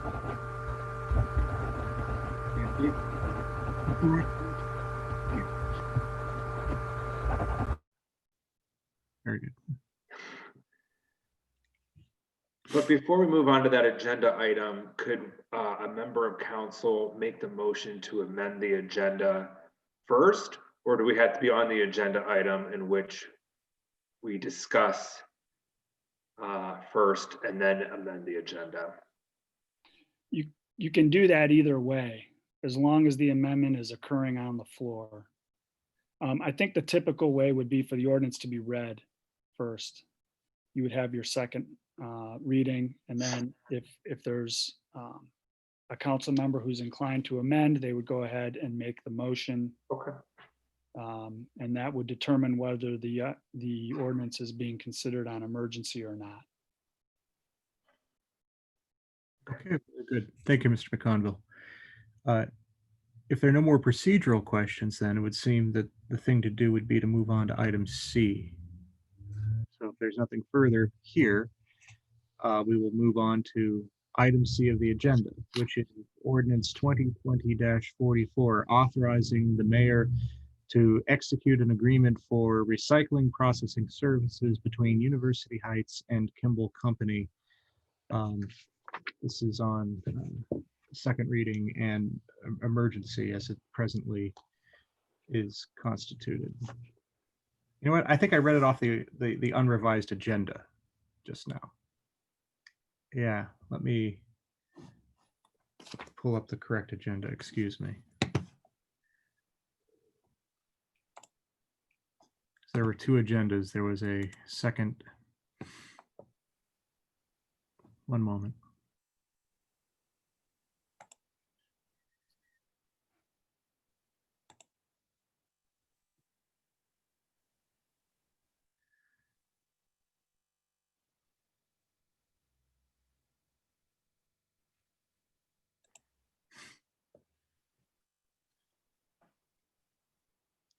Yes, item C of the, oh, you know what? I think I did read it correctly. Okay, on second reading and on emergency. That is correct. I did have the old agenda, the first issued agenda rather. So we are on the second item, or rather the third item, which is the second reading of ordinance 2020-44, authorizing the mayor to execute an agreement for recycling processing services between University Heights and Kimball Company on second reading and emergency. Is there any, you know what? I know what I'm doing wrong. I have not gone to Mr. Picorni to discuss the matter. Mr. Picorni, you have the floor. Thank you very much, Mr. Mayor. And I'd like to thank Diane Bickett, the Executive Director of the Solid Waste District, for her presentation and for all her help in putting this together. We worked together for many years doing solid waste disposal contracts and our recycling contract, and they came through again this year with putting together the bids for us. It's unfortunate that the recycling market is higher.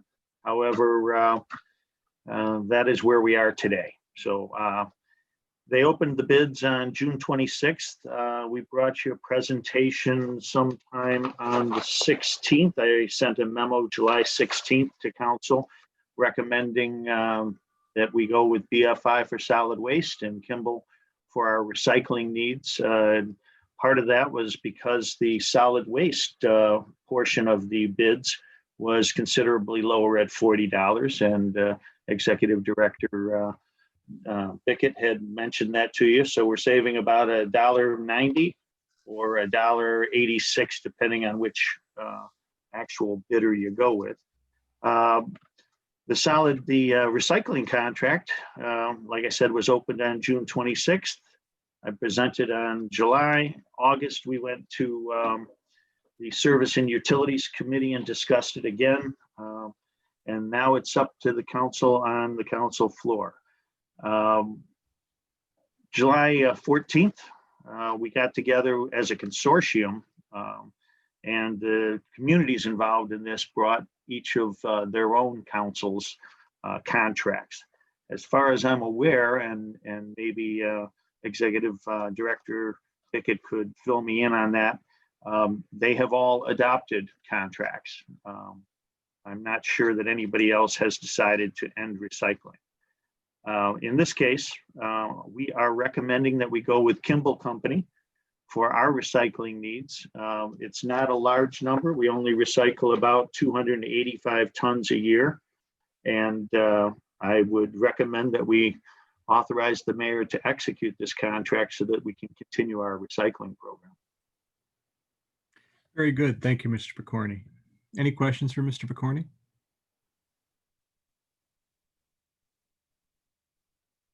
All right. Is there any discussion?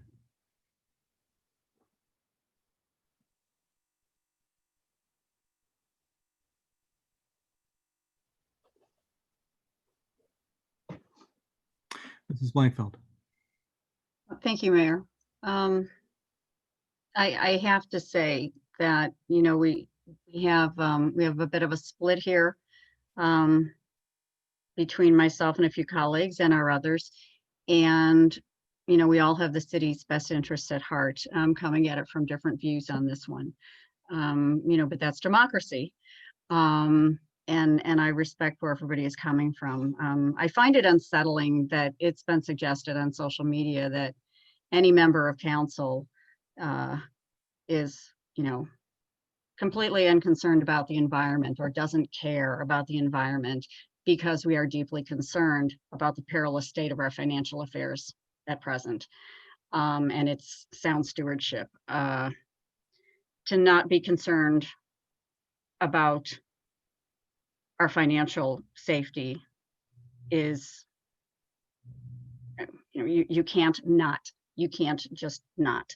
Every little bit is important right now. I think if majority of this community were aware of how arduous these budget meetings have been and the amount of deliberation and hard decisions that have been made, and that will have to continue to be made because none of us has a crystal ball and has no idea how long COVID is going to negatively impact all of our lives and certainly the finances of this tiny little city. It's not mutually exclusive. You can care about the environment, as do all of us, and still care about the financial health of our city. You know, for the safety of our neighbors' health, we temporarily suspended the use of the pool and summer concert series, et cetera, et cetera, et cetera. You know, for the financial sustainability and continued fiscal health and, you know, uninterrupted offering of services to our residents, we have to be careful with every dime. And that is why I'm going to vote the way I'm going to vote. But nobody should assume that those of us who may be looking at it from the very dire financial straits we're in don't care about the environment. And this is a temporary suspension of a very small recycling service. All recycling is important. All of it is important. But we don't have a robust participation. We have a handful of folks who really care about that particular part of how they dispose of their waste. So I'm just going to say it is not mutually exclusive.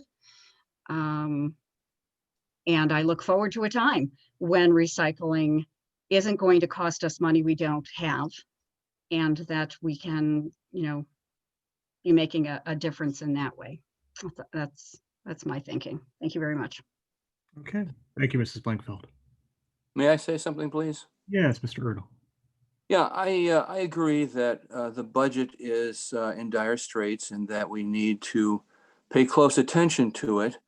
But I think the environment is also very important, and it's our responsibility, I think, to to manage that. And I personally don't think $16,000 a year is going to bust the bank.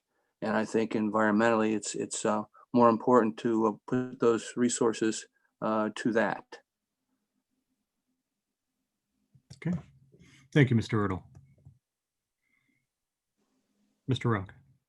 Okay, I'll just say that I respect all of my colleagues' comments in the last meeting, and I know you say it with such passion for the city, and it's not often we're split on a decision. So when something like this does happen, I know everyone thinks long and hard about their decision. In my personal opinion, I believe it's the role of the government to do good towards the environment, to do good towards our planet, and to make this world a better place for future generations. And I know that there are times it comes at a cost, but if there were no regulations, things would be cheaper, but it would not be the right thing to do. This is the right thing to do. I'm prepared to vote on this today. I don't think we need to have it on emergency. If I have colleagues that agree with me on that, I would be prepared to vote or to make a motion to amend the agenda to remove the emergency clause. I would be comfortable with that. Okay, I think it would be, if maybe Mr. McConville can elaborate, it would be a motion only to motion to not only amend the agenda item, but also to remove from the proposed ordinance 2020-44 the emergency language. That said, yes. Luke, you're muted. Sorry about that. It's an amendment of the ordinance that we're considering. So to clarify for the record, I believe Mr. Rock, and correct me if I'm wrong, just made a motion to amend ordinance 2020-44 to remove the emergency clause. That's correct. Okay, very good. We have a motion by Mr. Rock. Is there a second? I second. Second by Mrs. Berry. Any discussion on the motion to amend? Seeing none, Mrs. Thomas, will you call the roll on the motion to amend? Mrs. Blankfeld, Nay. Mrs. Berry, Yes.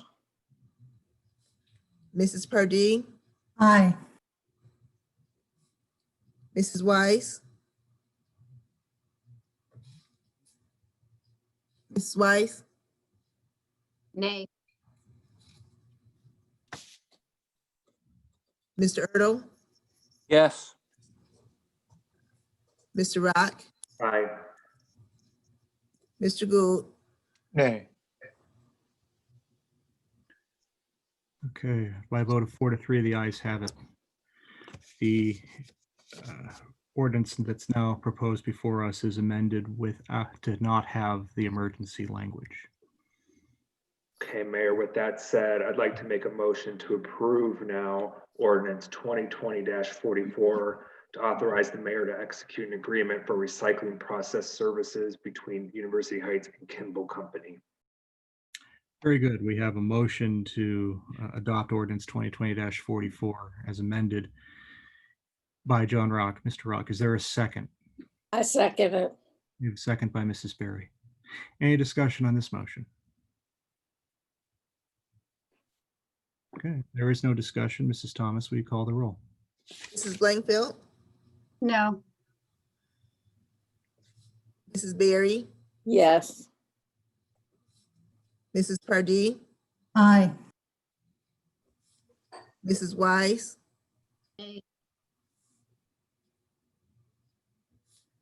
Mr. Ertl, Aye. Mr. Rock, Aye. Mr. Gould, Nay. Okay, by a vote of 4-3, the motion carries. The ordinance is adopted. Thank you, everyone. And thank you, Ms. Bickett, for joining us this evening.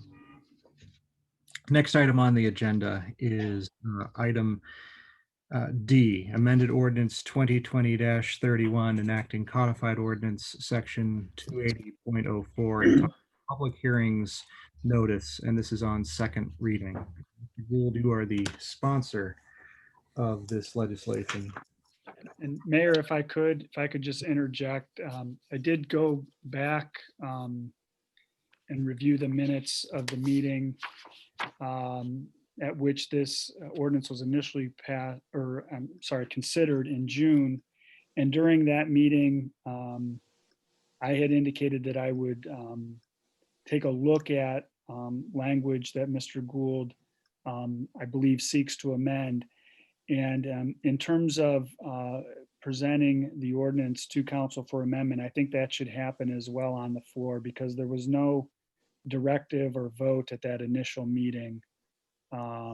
So the ordinance that's in front of you has what's, I believe, Mr. Gould's suggested revision, but for purposes of parliamentary procedure, we should do the same thing that we just did and have that amendment occur on the floor first before consideration for passage.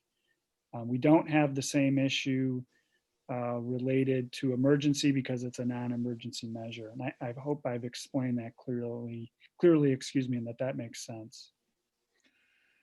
So reviewing the minutes from the June 15th meeting, when we reached item F, and to refresh everybody's recollection, this is the notice provision which mirrors a change that was undertaken by the CIC after a certain plot of land which had been allocated as a rain garden was transferred to the CIC and was the subject of a potential sale to a local developer. And the response from citizens after learning of that plan. And members of this council shared a concern that the land would have been transferred to the CIC and may have been transferred out of the CIC's ownership without the notice provision to these citizens, and having had the opportunity to come to their council and raise their concerns. And so the CIC implemented a notice provision so that before we, I sit on CIC as well, before we can transfer out property, we have to issue notification to citizens.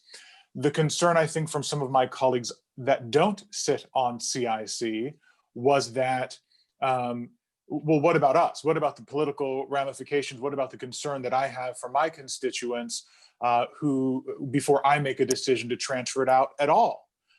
So I think one of the council woman Pardee, shared a concern for the open space that's just north of the park, and saying, I don't even want to consider building something on that right now because I don't want to consider the implications of taking away one of our only plots of open space next to the park.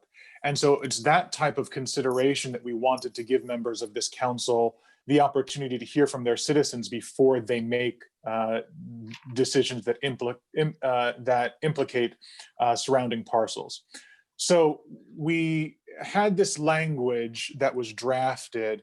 If you look at item, what are we? Item We are G? this item D that we're on. D, excuse me. You know, the question was, do we really mean this? Do we really mean for this to be a notification that has teeth and has meaning and that our citizens can count on? Or is this just kind of like, it would be nice if you got notification, and if you don't have notification, then we're just going to keep going on and doing what we want to do? And that was my concern with the language here.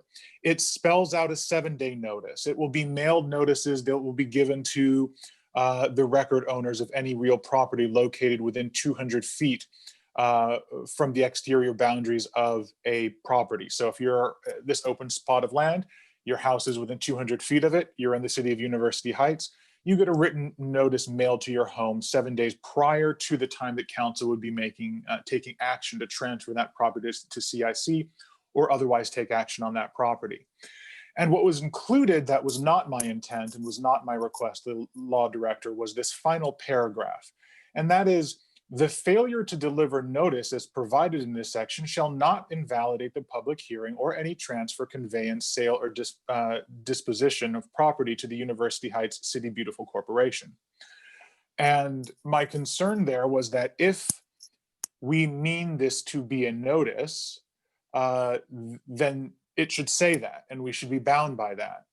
If we don't, then we should just ask that it be done, and if it doesn't, then, you know, no harm, no foul.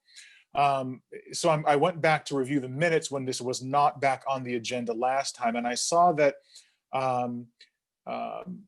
McConville replied that the sentence that I had referenced is a sentence that is contained in other notice provisions throughout the city's code, as well as the BZA and Planning Commission notice provisions.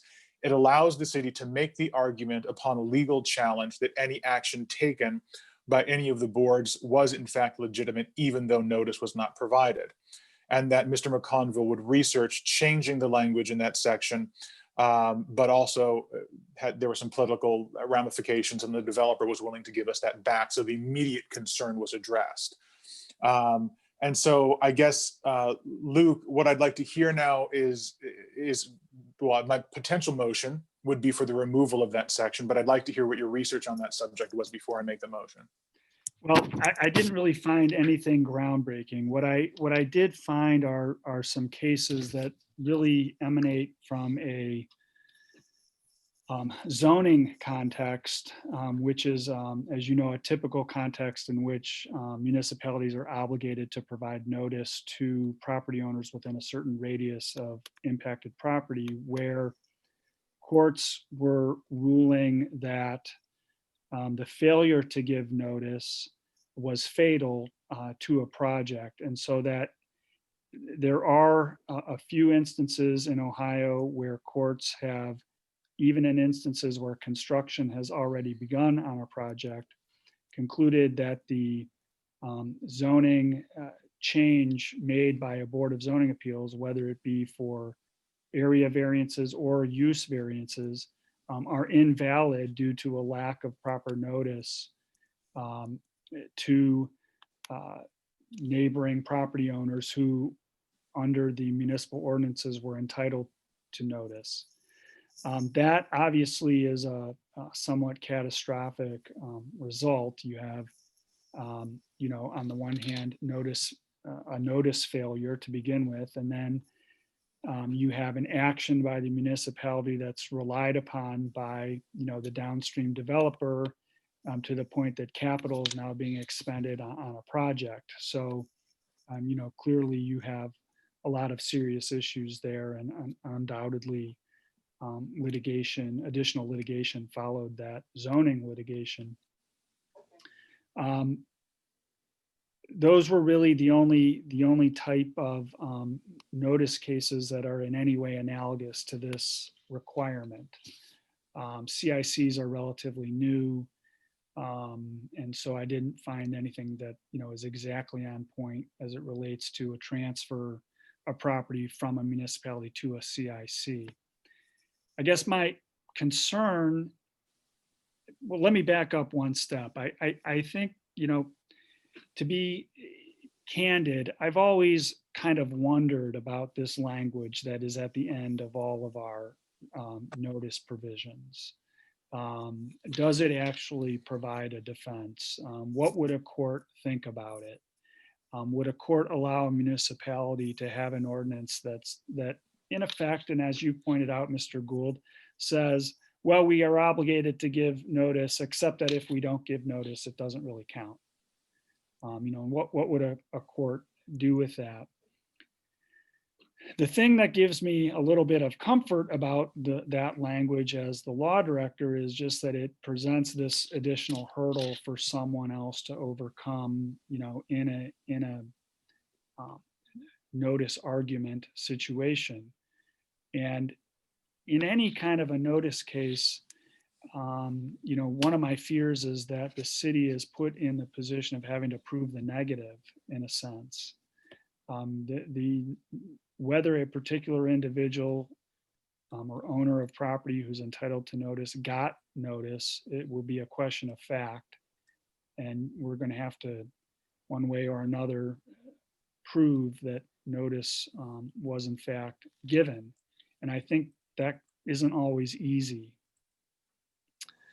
So this language at least gives us an argument to make in an instance where, for whatever reason, notice wasn't provided. We've had instances in the past where we believe wholeheartedly that notice was provided, where someone has come in and said they didn't receive notice. Why they're saying that, I don't know. Did they actually not receive notice?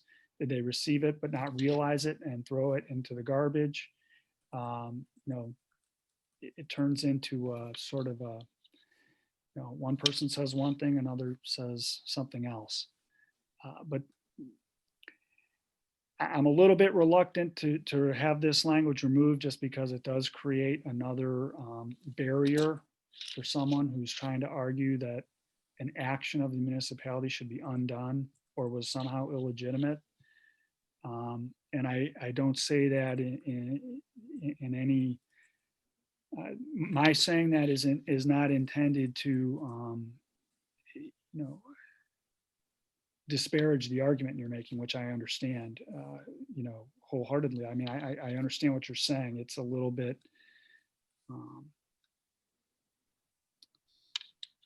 inconsistent maybe with the rest of the provision. Let me ask you this, Kelly, can I share screen?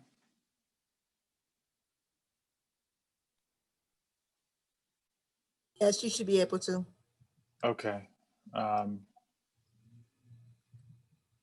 Oh, you know what? I just realized I'm in the wrong window. Hang on one second, sorry.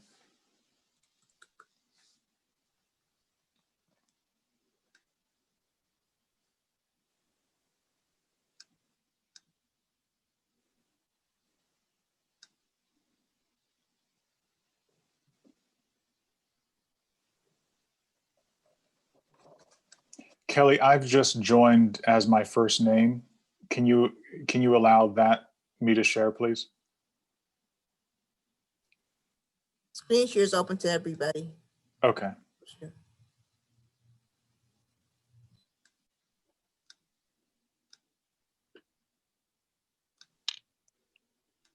So Luke, would you take a look at this language?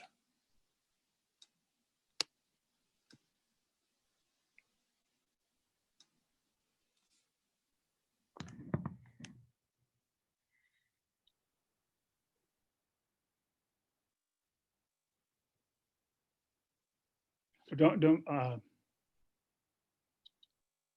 Sorry. Yeah, I can only read part of it now. Oh, sorry. Let me go back out.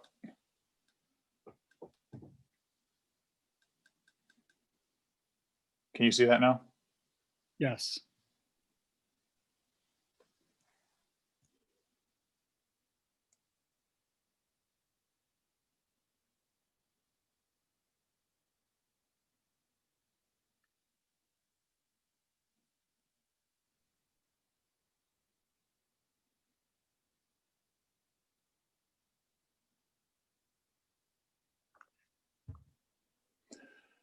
So basically what I'm trying to do here is to fashion words, and I understand why you would want this to be done on the floor rather than, you know, beforehand, but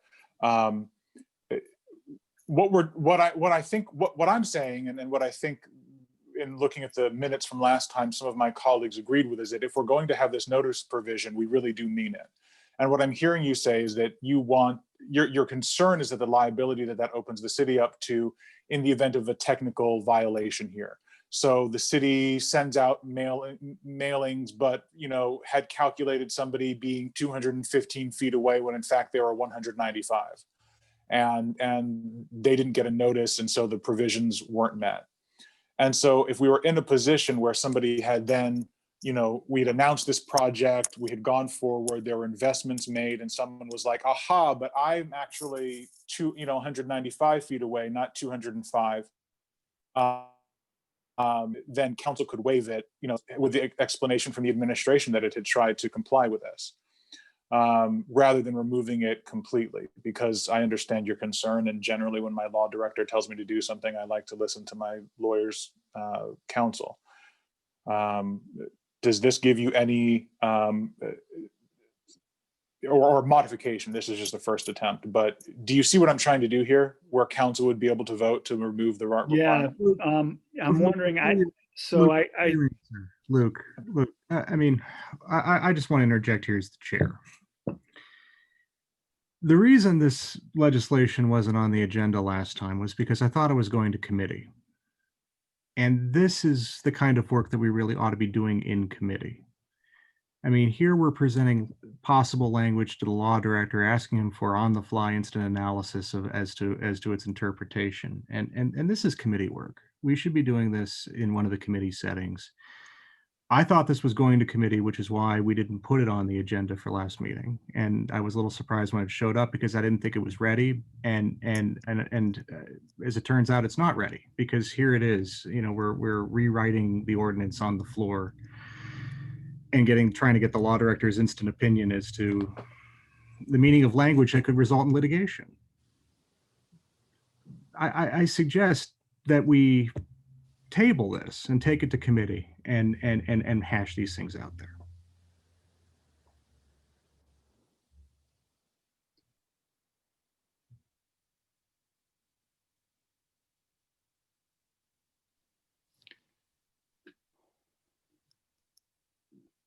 Let me comment on the language. At first blush, I think I see what you're getting at there, Mr. Gould. I might quibble with the comma after the word council, because I think it might read a little more easily without it.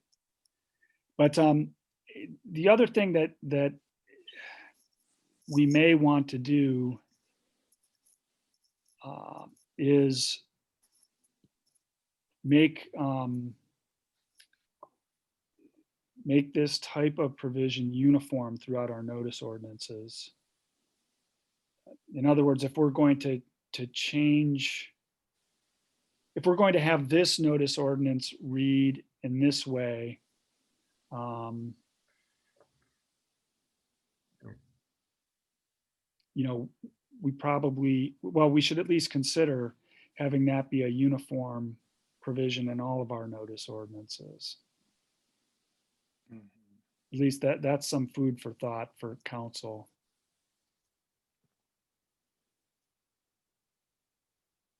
Can I just say that a lot of what I've seen over the years is that we have this situation where we have different things written different ways. We mostly see it in the zoning code where it's all over the place. And that's part of why we've been so desperate to update our zoning code. So if the ordinances look the same, I think it makes a lot of sense in my belief system to make things consistent. I'm wondering, to my colleague, Mr. Gould, how do you feel about this potentially going to committee? If we would like it to go to committee, that would be fine. There was actually no indication that in our last meeting that it would go to committee, so I was surprised to hear that. Rather, there was a clear directive to the law director to do that research and to make the amendment. We spoke about it last week, and there was no indication that we needed to do it on the floor, and I'm only making amendments on the floor because that was what the law director suggested. I frankly met similar resistance to making the change at the CIC, and those who are CIC members can, you know, share their experience with what it was like to implement this notice requirement at the CIC. But I am concerned that this notice provision isn't there in this period of growth and expansion with the city's development plans. And I feel like something there we should have something there. We've had a summer to deal with it. There was no indication that it was going to committee. It was on second reading, and the instruction to the law director was to do research. So those are my feelings on sending it to committee. Okay, well then I would like to see it go to committee to make the final decision, but not to drag it out. And I would like to see it go, if it goes, to the law director. If there are several places throughout our ordinances that you think this should be amended, bring them all. Let's look at everything. Let's make it wholesale if we're going to do this. And then my only other question would be what committee? So we can get a meeting on the agenda. I would suggest economic development. Yeah, we can take that in our committee. Okay. And Councilwoman Pardee, I believe, memory serves, that this language was pulled directly from our BZA notice provision and our planning commission notice provision, and the language is the same in each. I will peruse our ordinances again to see if there's any other location where we're providing this type of notice. And then I think it, you know, well, that's all for now. Michelle, we can't hear you. Just a question for the law director. Do you feel that BZA and planning has the proper ordinance wording, and this is the only holdout? The BZA and Planning Commission notice ordinances have this sentence that Mr. Gould has made issue of, and that is arguably inconsistent with the remainder of the provision. And the sentence reads, "The failure to deliver notice as provided in this section shall not invalidate the public hearing or any transfer, conveyance, sale, or disposition." That's the language that appears in those ordinances. I think, you know, that language in my mind provides a little bit of a barrier if the city's in a position of having to defend a notice issue. And that's all I'm pointing out. So I don't know if I've answered your question. Yeah, I mean, I guess, are those the only other two that have that notice provision? Or you mentioned before, you just need to double check? Yeah, I'll double check. I believe those are the only other two, but I'll check that. Luke, are you able to draft language? You understand what I'm trying to do here, which is council is desirous to avoid a technical violation of our ordinance having, you know, catastrophic consequences to an otherwise acceptable development of property within the city when the administration has made good faith efforts to comply with the ordinance. Can you draft whatever wording matches that and present it in committee? Yes, I can. John, how long do you think you need in order to bring this to committee and then return it to have it considered at least? Let's have a meeting in the next couple weeks. Awesome. That sounds good to me. Do we need to talk put that in with, a motion? I'll talk with Ms. Drucker too to see if she has any other items we can add. We can have a multiple item agenda if we need to. Wonderful. And again, John, I'll just, you know, I was surprised at how difficult it was to get this passed at CIC, and I'm very desirous for this not to be delayed by debating the minutia and bringing in the entire zoning and other codes of the city of University Heights, which would make us so that we couldn't provide the notice. I think this is an important provision. So I appreciate you. Thank you very much. Do I need this in a motion, Luke? No, as long as you folks are prepared to call a committee meeting, I'll have something prepared for you in advance of that meeting, so that everyone can take a look at it, and then it can come out of committee as a recommendation. Thank you. Okay, very good. If there's nothing further then on agenda item D at this point, then refer. I think actually we are on second reading, so we should make a motion to table so that we can bring it back onto the agenda. Is there a So motion? moved. Oh, very good. There's a motion to table item D in order to refer it to the Economic Development Committee. Is there a second? I'll second, Mayor. Okay, motion by Mr. Gould, second by Mrs. Blankfeld. Any discussion? Seeing none, Mrs. Thomas, we call the roll. Mrs. Blankfeld, Aye. Mrs. Berry, Aye. Mrs. Pardee, Aye. Mrs. Weiss, Aye. Mr. Ertl,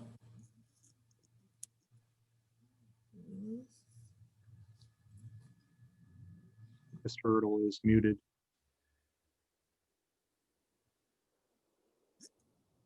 Aye. Mr. Rock, Aye. Mr. Gould, Aye. Very good. Item is tabled to go to committee. Next is item E, Resolution 2020-35, accepting the amounts and rates determined by the Budget Commission and authorizing the necessary tax levies and certifying them to the county fiscal officer. This is on second reading. Mr. Kennedy, you have the floor. Thank you, Mayor. Good evening, Council. I had Kelly put in a explanatory memo that I had written earlier in the month. This is on second reading. As we discussed at the last meeting, this is just a change in the distribution of the inside millage of the city. It was presented that way when council approved the tax budget in July. This certification then is sent into the County Budget Commission so that they can set the tax rates for next year. There's no change to overall tax rates for any individuals or businesses. And I think it'll put us in a better position to prepare the budget next year from a revenue standpoint. So I'll be happy to entertain any questions anybody has. Very good. Thank you, Mr. Kennedy. Are there any questions for Mr. Kennedy?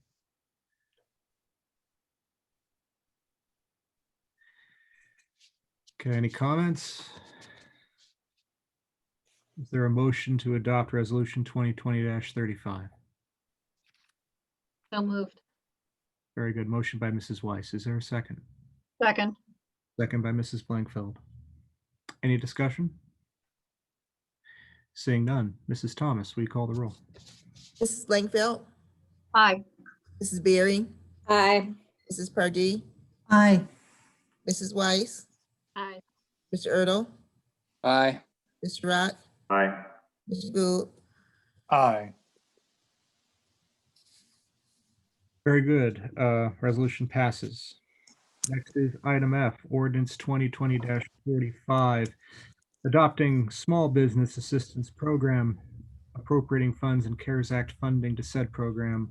This is on emergency. Mrs. Drucker, you have the floor. Yes, good evening, Council. Just to give you a little bit of a preview of this, Brendan and I drafted agenda items F, G, H, and I that are before you tonight over 2 weeks ago. And at the time of our research, researching these different types of grants and programs, the city didn't have a clear directive as how to have the CARES Act funds would be used and how they could be distributed. So we wanted to have programs prepared and in front of you for your consideration in the event that if there were any remaining funds that were not encumbered from the first two distributions towards, let's say, payroll or the PPE, then we want to have something council to consider for those remaining dollars. However, considering in the past week, really the past couple days, we've now received an opinion from our law director referencing the Treasury's opinion that these funds may be used to pay for the payroll expenses for our safety forces.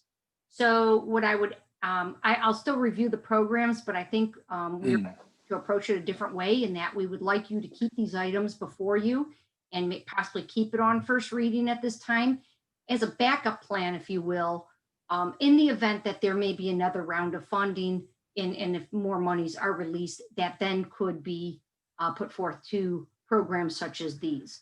So with that, we can review the first program, which is Agenda F, and that is the Small Business Assistance Program. And when I was researching this, this program is really was created to help mitigate the economic hardships that are experienced by our local businesses as a result of COVID-19 pandemic. And the program is intended to assist these businesses that were directly impacted with expenses that resulted in their business interruption from either the businesses having to close or restaurants not being able to see patrons or what have you. So the program is targeted for for-profit companies. They have to be located in University Heights. There are some other requirements, such as that they have to be, the eligibility requirements are listed, that they have to be a majority owner of the business. They have to their business has to physically be located in University Heights. They have to be registered with our city prior to March 23rd. Be in good standing, meaning no tax delinquencies, and they must have been in business for at least 12 months and had positive revenue pre-COVID. So then the rest of I did attach an application with that, and basically it would be set up that businesses have to provide certain information, and then an internal administrative committee would review all of the applications. And then grants, of course, would be provided up to $5,000 each, given the city flexibility depending on the request and the need. And then I did state in the application process that simply applying doesn't guarantee somebody financial assistance. So the application does, as I said, listed eligibility requirements, information that the businesses must provide, the assistance that the funds would be used for, so they can't just use it for anything. There are certain requirements, and then of course the application process. So that is a program, and this program was I was requesting up to $50,000 for this program, but of course that again, if we could simply keep it on at least first reading and just to have something in front of you. My concern has always been, I want to have something in place so that we don't have to give any money back. We want to use every dollar that the city receives of COVID. So this way there are some programs that are prepared and ready to go, should council approve. And then if there were any extra dollars, then we use those for these programs. Okay, very good. Thank you, Mrs. Drucker. Does anybody have any questions for Mrs. Drucker? Any comments? Yes. So first of all, thank you so much for putting these together. I think the forethought of ensuring that our businesses and citizens who are in peril because of COVID is addressed by the city is important.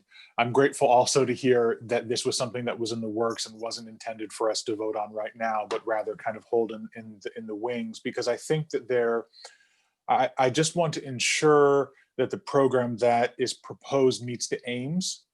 And so as an example, as I was reading through this, I looked at the rental relief, and my question was whether or not there could be some type of mediation process with the tenant and the landlord to come to an agreement that whatever amount is provided as part of the grant is the settlement of the rent in arrears, such that we meet our aim of keeping people off the street, keeping our citizens in their homes, keeping people here and living in University Heights. Because what I would hate to see happen is for us to have a grant program, have $20,000, provide $3,000 to an applicant, and have them provide that to their landlord, only to have the landlord said, well, you actually owed me $4,500 and I'm going to evict you anyway. And so we've now enriched the landlord and then also not met our aims. That person's out on the street and evicted. And I would also ask the law director, do you know how far our home rule authority goes when it comes to evictions? Meaning, could we codify that, or could we make some other provisions to prevent COVID-related or COVID-impacted evictions? Well, if I could jump in for a second, Luke. Sure. Just, Councilman, Brendan was going to be presenting on the next 3 programs. Oh, I'm sorry. I thought you were that. Oh, no, I just wanted to group them, that we drafted all 4 of them. Okay. I would give some hindsight to the whole situation, but I was just presenting the small business. Brendan was going to present items G, H, and I, but these were exactly what you're asking. Our discussions, Brendan and I have been kind of going back and forth about, and I know he'll have some answers for you about how we would pay a landlord, for example, and that secure, then we wanted to ensure that if a landlord received money, then somebody can't get evicted. And then of course, with the state's rulings that there shouldn't be any evictions through December 30th. So I know that was all going to be a part of Brendan's, just so you're aware that. I withdraw my question. That'll give Luke some more time to think and research when I re-ask it at the end of Brendan's presentation. And I withdraw for now, and I'll let the experts give their presentation first. Okay, but I'm ready for a question about the Small Business Assistance Program. Okay.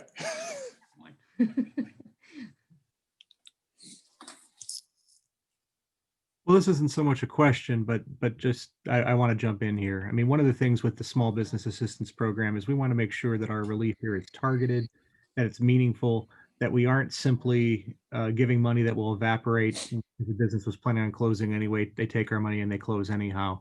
There are things that the administration has been looking at carefully, and we've been working together to work on the ins and outs of this. Many of the provisions you see here and on the application, so on, these are exemplars of what would ultimately be, and considerations that akin to what Mr. Gould brought up are things that we are considering. And that doesn't mean, of course, that you should not bring them up, because you may have thought of something that we have not discussed, but at the same time, I want to assure you that we have not covered each and every angle that we have contemplated in the drafting of these.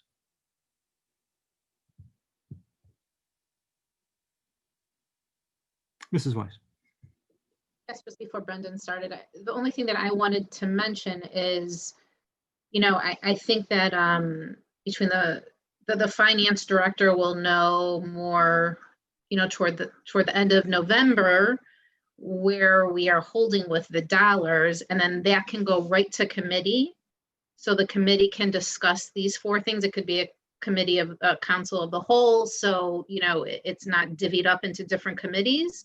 And then if there was extra money, it could go on emergency, before the end of the year. But I mean, I would like all of these to go to committee before any, any further action is taken. Mm-hmm.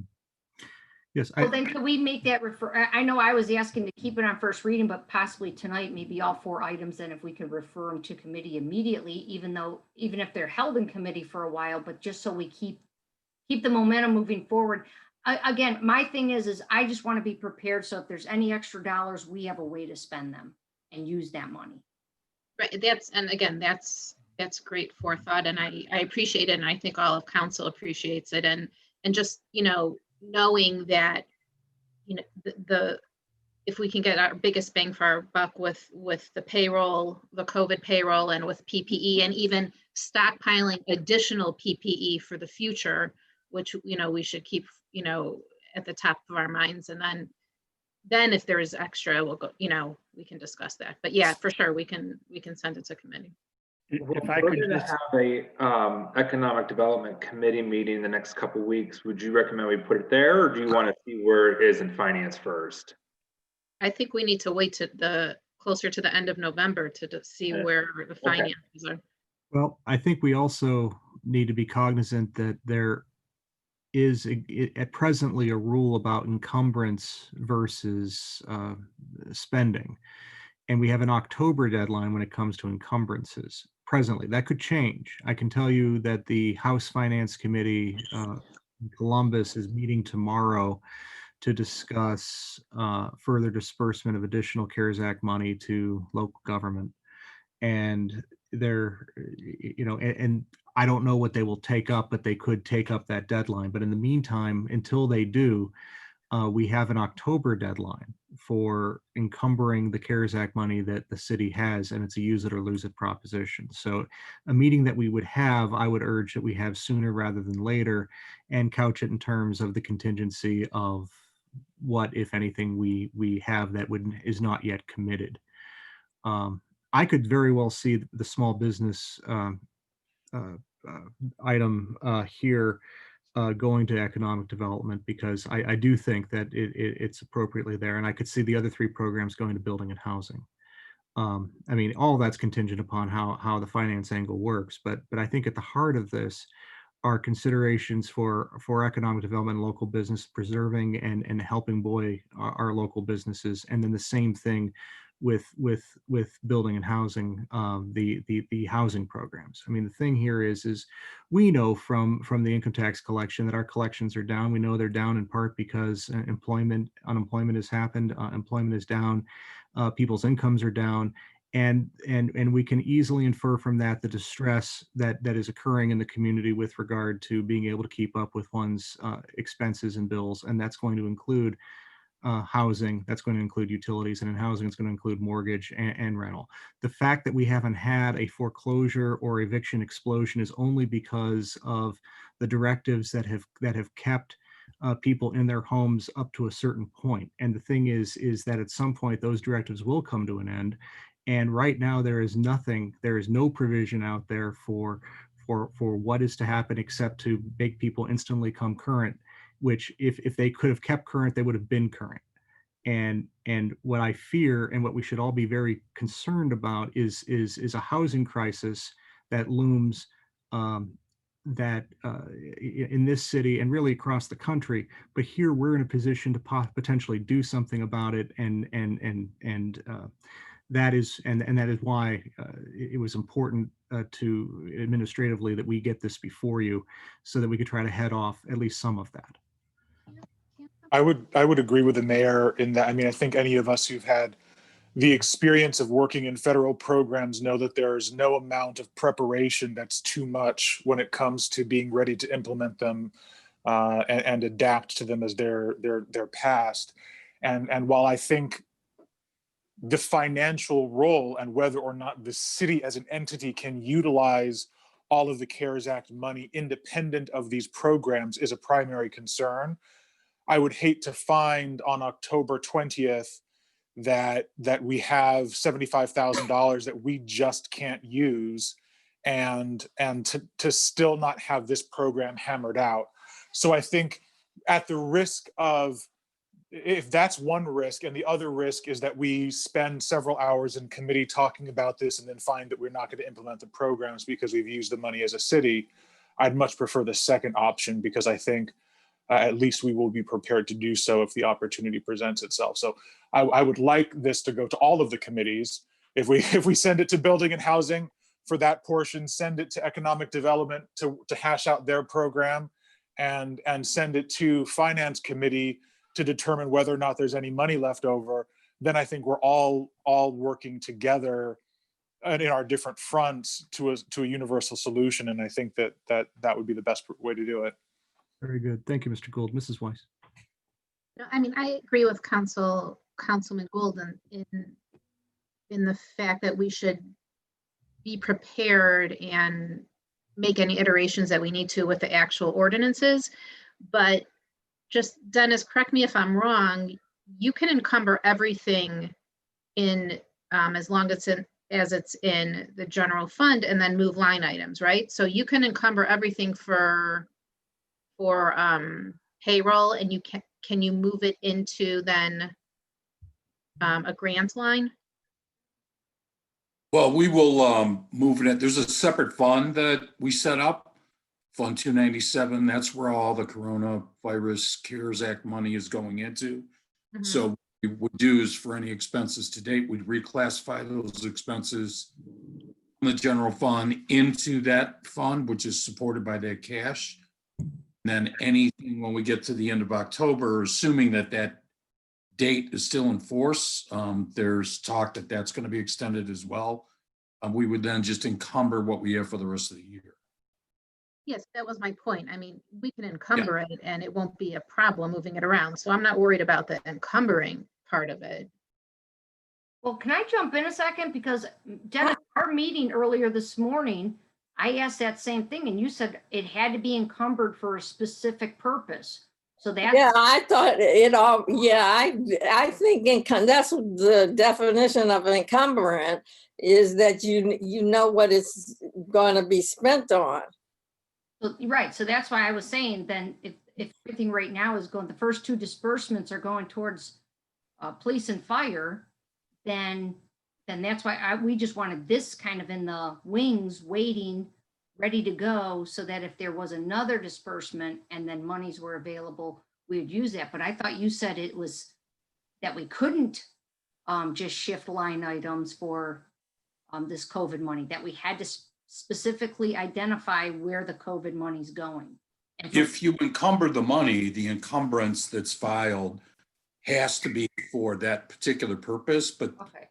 I guess what I was interpreting Michelle saying is that we haven't identified if, because of the uncertainty about getting additional money, if any monies would be encumbered for any one or all of these four projects. But we're currently have sufficient ability to absorb all the Corona CARES Act money to support payroll, pension, and other medical dispatch fees, any related to safety forces and potentially service department expenses. If it's going to be encumbered for a particular purpose, like these programs, then we could encumber it for those to lock it up, but that encumbrance can always be canceled. Canceled or transferred to another encumbrance? Well, lose it. We don't want to just lose the money because we encumbered it under something, right? I mean, yeah, we're not going to lose the money. I mean, we can spend the money through the end of December. My information that's coming is that encumbrance deadline is going to be extended soon. So we'll wait and see what happens with that. But if you want to tie up some money or dedicate some money for any or all of these projects, then that when you get closer to that October date, whatever the date is before the end of the year, that encumbering it would be the mechanism to use to do that. Correct me if I'm wrong. You just said that through the October deadline, all of the money so far can be used for payroll and associated expenses, correct? Right. Okay, so we're not in a rush, right? We might be in a rush in December, at the end of December, but we're not in a rush right now because right now everything is going to be used for operating expenses.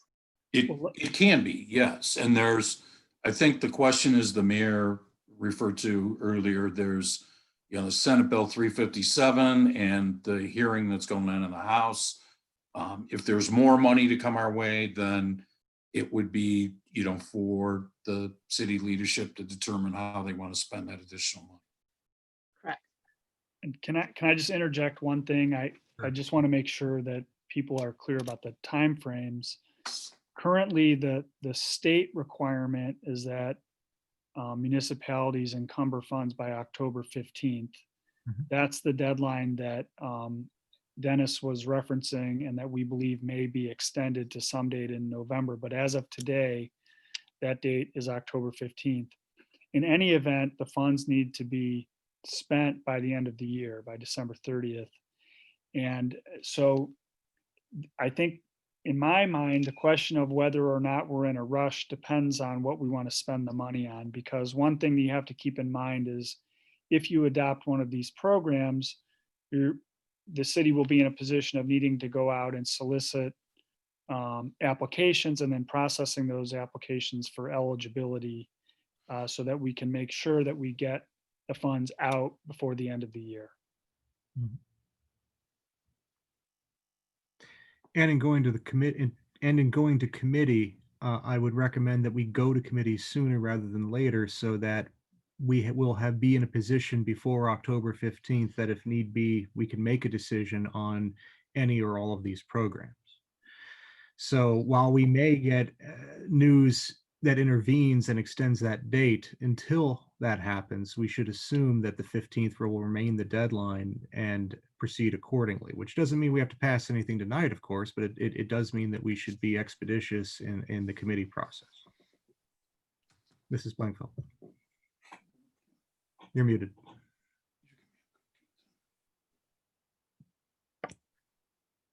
The question is for Brendan and Susan. Who is the committee that is referenced that would accept the applications, review them, make the determinations as to eligibility, or who's chosen? Who is that committee? Well, for mine, I was thinking me, the mayor, Dennis, Brendan would be a part of it, and then probably I would have asked Councilman Rock because of him being the chair of economic development. It's not to go to a committee because these obviously we want to have conversations that we don't want to violate any sunshine laws. Of course, yeah. What about the rent or mortgage assistance? Who would be on that committee? Mine would be along the same line. It would be me, Susan, the mayor, Dennis, and then probably you, Councilwoman Blankfeld, as the chair of the Housing and Building. The ordinances themselves have language in section 1 of each ordinance that indicate that the program will be administered by. So in the case of the small business program, it indicates it'll be administered by the Economic Development Department. The other ordinances, I think we're indicating that the Housing Department or the Building Department will be, I think it's the Housing Department in each case is charged with the administration of the ordinances. Okay, I was just concerned because I know that, the Housing and Building Department is a little lean right now. And I wanted to make sure that, they've already got lots on their plate. Not that this isn't important. It's a great idea. If we have extra money, it's a great idea. Administratively, don't worry about that. Good. Mm-hmm. Okay. All right. Well, we kind of short-circuited this by discussing a lot of things within item D, and we have not yet heard from Mr. Zach on E, F, and G. So what I suggest is that we take item D, I'm sorry, not item D, rather item F, and refer that to committee, starting with the Economic Development Committee. And then, and it's on, and treat this as if it's on first reading, and then go on to item G. And so first reading, Economic Development Committee, and then we'll go to item G so that Mr. Zach has an opportunity to present on the item G program as well as the H and I programs. So if there's no objection, we'll go ahead and do that. Okay, so item F is referred to committee, Economic Development Committee first minimum, and then item G. Does that need a vote? Yeah, I think they should vote on that because it can come up for second reading at the next meeting, or we can refer it to committee and let it, come out of committee back onto the agenda. Okay. Okay. Is there a motion to refer to table? Is it table or just refer? Just refer. Is there a motion to refer item F to the Economic Development Committee for further consideration? I'll make that motion and have it go to the Economic Development Committee. Very good. We have a motion by Mr. Rock. Is there a second?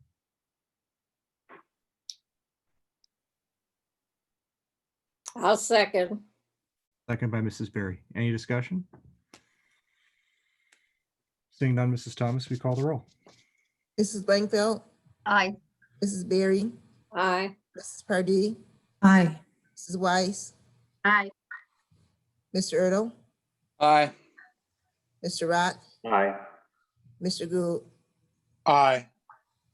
Okay, very good. The item is referred. We now go to item J, ordinance 2020-46, adopting mortgage assistance program and appropriating funds and CARES Act funding to said program as it appears on the agenda. It is on emergency. Mr. Zach, you have the floor, sir. Right. Thank you to council and the mayor for looking at these programs. So I will be talking about all three programs. They primarily use very similar guidelines and all come from CARES Act funding. So I think it'd be easier if we talk about all three of them at once. So I wanted to start with an email that I sent to Councilwoman Weiss about a week ago, where I had gotten some market data and other information from the First Suburbs Consortium that we're in. So the first thing that I wanted to start with was the United Way 211 data, which is current through August, and shows one city resident calling for mortgage assistance and 24 calls for rental assistance. And then auction.com just released a market insight report, which if you're not familiar, auction.com auctions off foreclosed homes or businesses. They reported that they have a 72% lower inventory of housing being sold on the site at this time last year compared to this year compared to last, which they are attributing to the foreclosure moratorium. Though they are also reporting that federal loan delinquencies are at an all-time high as of last quarter, and that federal loan forbearances for this year are higher than the last 3 years combined. Additionally, auction.com is predicting an increase in foreclosures within the next year at roughly 60% the level of the Great Recession peak in the third quarter of 2010. So, you know, I am looking at these programs obviously as a way to keep people in their homes, keep residents in the city. And, you know, obviously all of what I was just talking about are projections and, you know, cannot be guaranteed. But if these go true, we are looking at a major foreclosure crisis again, and a potentially another recession or other economic downfalls. So for these programs, we are keeping the October 15th deadlines in consideration, which is why we did not include any things with the rental or mortgage on you cannot foreclose within the next few months or any of that, because we are the federal government has a forbearance on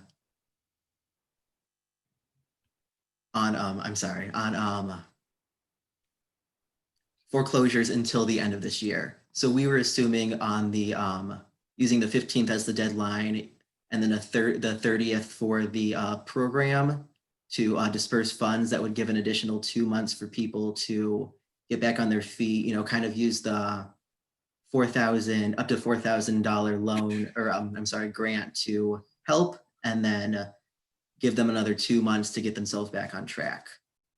So if there's any other questions or anything I missed, please let me know. I know that was kind of a lot very quickly. Mr. Zach, I know that you are new to presenting, but you did very well and you covered all the bases. So I know. Thank you, Mayor.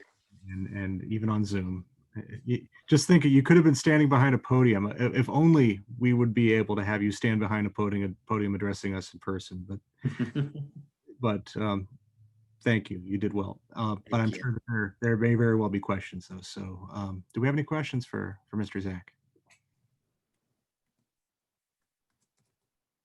I know many of the things were covered in the previous discussion. So I didn't want you to feel like you escaped any questions just because your presentation was stymied by me in the first response to Mrs. Drucker. But I just wanted to say thank you so much for your work on this. I think it's important that we as a city are looking at the issues that you've raised. If the economic downturn of 2008 taught us anything, it's that we need to be prepared for the effects that, you know, our neighbors losing their homes have on our community as a whole, because foreclosures and evictions are not things that are had in a vacuum. They affect the ability to raise income taxes and the ability to have a thriving, vibrant, safe community, independent of the horrific effect that they have on the individuals who are experiencing them as a family. But I do think that there needs to be some balance, and I think that that's why these items would be appropriate for committee between us as a city being innovative and stepping up for our citizens, and we as a city going it alone when larger forces like state or federal forces may come in with some type of relief that doesn't deplete our resources. So that's all I have. Okay, Thank you. Is there a motion to refer, I think we'll have to do these one at a time, item E to the Building and Housing Committee for... Mayor? Yes. I'm sorry, before you go that motion, Luke, can I get the response to the question from before? Yes. As you know, I'm loath to admit limitations on home rule power. Unfortunately, the Ohio Supreme Court begs to differ with me. And there is a test that's known as the Canton test. It's a four-pronged test that analyzes whether any particular law is considered a general law. And in broad terms, a general law is a law that's of a matter of statewide concern. And when you have general laws, municipal ordinances that contradict or contravene the general laws are considered unconstitutional, meaning that the home rule power does not extend to the point of being able to do away with or contravene a general law. I suspect that you know, a landlord-tenant type regulation will, you know, violate that Canton general law test. Chapter 5321 is a pretty comprehensive landlord-tenant statute, but I'd be happy to kind of talk offline about particular ideas to see if there might be a way to, you know, create some additional protections for tenants. I don't want to say, you know, I don't want to give you a blank no, but I do want to leave you with the impression that it could be an uphill battle based on Chapter 5321. Thank you. And our housing authority is still Shaker Municipal? Yes. That's right. I mean, even reaching out to Judge Montgomery, to perhaps Mayor, I mean, just, we know what's happening, right? We know what's going to happen. We can see what's going to happen in the new year, and any way to get in front of it, I think, would be helpful. Even if it was a court-imposed mediation program where you try to keep people on their homes, but we just know the flood is coming, and I'm dreading it. So thank you for listening, and we can talk offline, Luke. Okay. I have corresponded with Judge Montgomery expressing our concerns as a city with regard to mass eviction and the eviction process. I began that early in the COVID-19 pandemic and have continued to convey, primarily through our city prosecutor, you know, the city's concern that over evictions for non-payment. There are, of course, other reasons why evictions may need to proceed that don't have to do with non-payment and may properly proceed even in spite of a pandemic. You know, certainly there are occasions where it's in everyone's interest, arguably, to allow an eviction to proceed. I don't necessarily need to go into a primer of it here unless there are some questions about that. But yes, Mr. Gould, your comments are well taken, and we will continue to engage in outreach with the court, not to interfere with their process, but to work with them with regard to the values here and the overall concern about the disruption to the community and to individuals in particular who stand to lose their homes. Thank you, sir.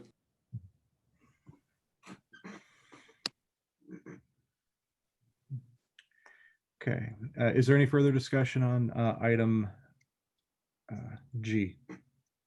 No. G, yes. Is there a motion to refer item G to the Building and Housing Committee for further consideration? So move, Mayor. Very good. We have a motion by Mrs. Pardee. Is there a second? I'll second, Mayor. Second by Mrs. Blanfeld. Very good. Is there any discussion on the motion? Hearing none, Mrs. Thomas, will you call the roll? Mrs. Blankfeld, Aye. Mrs. Berry, Aye. Mrs. Pardee, Aye. Mrs. Weiss, Aye.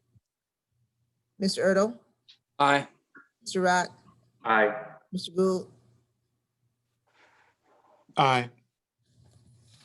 Okay, very good. The item is referred. Next is item H, ordinance 2020-47, adopting rental assistance program and appropriating funds and CARES Act funding to said program. This is on emergency. Mr. Zach, did you have anything further you wanted to add with regard to this item, or did you cover everything already in your prior presentation? I believe I've covered everything. I mean, we were looking at a maximum of $4,000 for either mortgage or rental assistance, and I was going to ask for $30,000 for each program, just to clarify, but I don't believe I have anything else to add. Okay, very good. Very good. Is there any discussion on this item? Is there a motion to refer this matter to Building and Housing Committee for further consideration?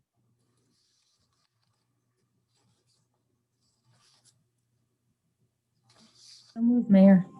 Very good. Motion by Mrs. Pardee. Is there a second? A second. I'll take the second by Mrs. Berry this time. Any discussion? Seeing none, Mrs. Thomas, we call the roll. Blankfeld, Aye. Mrs. Berry, Aye. Mrs. Pardee, Aye. Mrs. Weiss, Aye.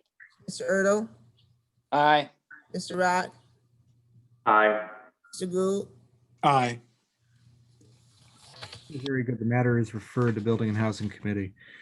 Brings us to item I, ordinance 2020-48, adopting utility assistance program and appropriating funds and CARES Act funding to said program on emergency. Mr. Zach, anything further to add? This program was going to ask for $8,000 with a maximum grant amount of $1,000 per household. Okay, very good. Any discussion on this item? Is there a motion to refer it to the Building and Housing Committee for further consideration? Mayor, also move. Very good. There's a motion by Mrs. Blankfeld to refer the matter to Building and Housing Committee. Is there a second? Second. Second by Mrs. Pardee. Any discussion? Seeing none, Mrs. Thomas, we call the roll. Mrs. Blankfeld, Aye. Mrs. Berry, Aye. Mrs. Pardee, Aye. Mrs. Weiss, Aye. Mr. Erdl, Aye. Mr. Rock, Aye. Mr. Gould, Aye. Okay, very good. The matter is so referred. Thank you, Mrs. Drucker, and thank you to Mr. Zach for your work on these programs. The work continues, and I believe the city will be better for it, however it works out. So thank you very much, and thank you for being here today, Mr. Zach. Thank you. Okay. Although we're not done with you, because Yeah.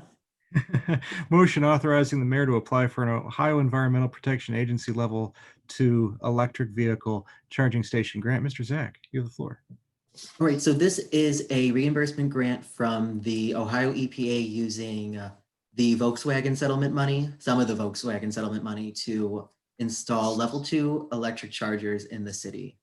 So level 2 chargers are typically electric vehicles they are not filled up in the way that a car is. They kind of top off in the way of when your phone gets down to 50, 60%, you then plug it in and get another 20% before you leave, or whatever the case is. So if a electric vehicle was to charge from 0 to 100 at these stations, it would take roughly 5 to 6 hours. But usually with these public stations, it's about a half hour to 2 hour stop. So the proposed site is in the City Hall lot next to the building department. We have 2 spots picked out, which are between the building department and the fireman's workout room. One spot will be ADA accessible to make sure these spots can be used by everyone. It is a $15,000 grant. The quotes I've been getting have been roughly in the $12,000 to $13,000 range. So this will be no expense to the city, and it will cover 5 years of program fees and software fees that will be incurred. So this will be no cost for 15,000 years, or I'm sorry, for 5 years, and is a potential moneymaker for the city. Are there any questions on the grant program site, Councilwoman Weiss? Sure, Mrs. Weiss. Yeah, thank you. Is that the most accessible area? Like, isn't that a little hard to get to? It is difficult, but there are a lot of limitations on the site where they have to be within a quarter mile of a major road. And our 2 most major roads are Warrensville and Cedar. I looked at the library, who was unable to this year, and I looked at John Carroll, who does not have a publicly accessible lot that would qualify for the program. The park wouldn't qualify? It's not close enough? The parking lot is a third of a mile, so it's just out of the range. Shoot. That was one of our first choices for a site. Park. But the park also is about, a block, half a block from the City Hall location. So it'll still be accessible by people who want to charge their cars while they're at the park. Just like, how to get in there easily. That's the only reason I was mentioning it. Mm-hmm. Unless we make a parking space in front of City Hall to be one. There's a lot of limitations on where it can be in our parking lot additionally, which I know, I don't want to come in here and say no for every idea you have, but it becomes exponentially more expensive the farther you are from either the City Hall electric box or a telephone pole. I didn't want to get into the City Hall electric box because I didn't know what upgrades were going to be needed from that. Mm-hmm. And I was talking to a contractor, and he said one city needed $14,000 just to upgrade their electrical boxes. So I wanted to, make sure that we were going to have everything covered in the grant. Yes, Michelle, Brendan and I have been pacing the parking lot trying to figure out exactly where we're going to put this. Mm-hmm. Just like you have to stickle in over there. It is very difficult, yeah. Mm-hmm. Are there any other questions? Yes. What are the maintenance and upkeep costs after that period? So it depends on the company we go with, but we would be paying for electricity, which is, I believe, a $7 fee to connect to the pole every month, plus whatever costs are incurred by the users, which we would get back by charging to use the station. Plus, depending on the company, roughly a $100 to $400 yearly fee for the software and maintenance. Thank you. Okay, very good. Any further questions or comments? Well, Mr. Zach, thank you for working on this. This is an exciting opportunity.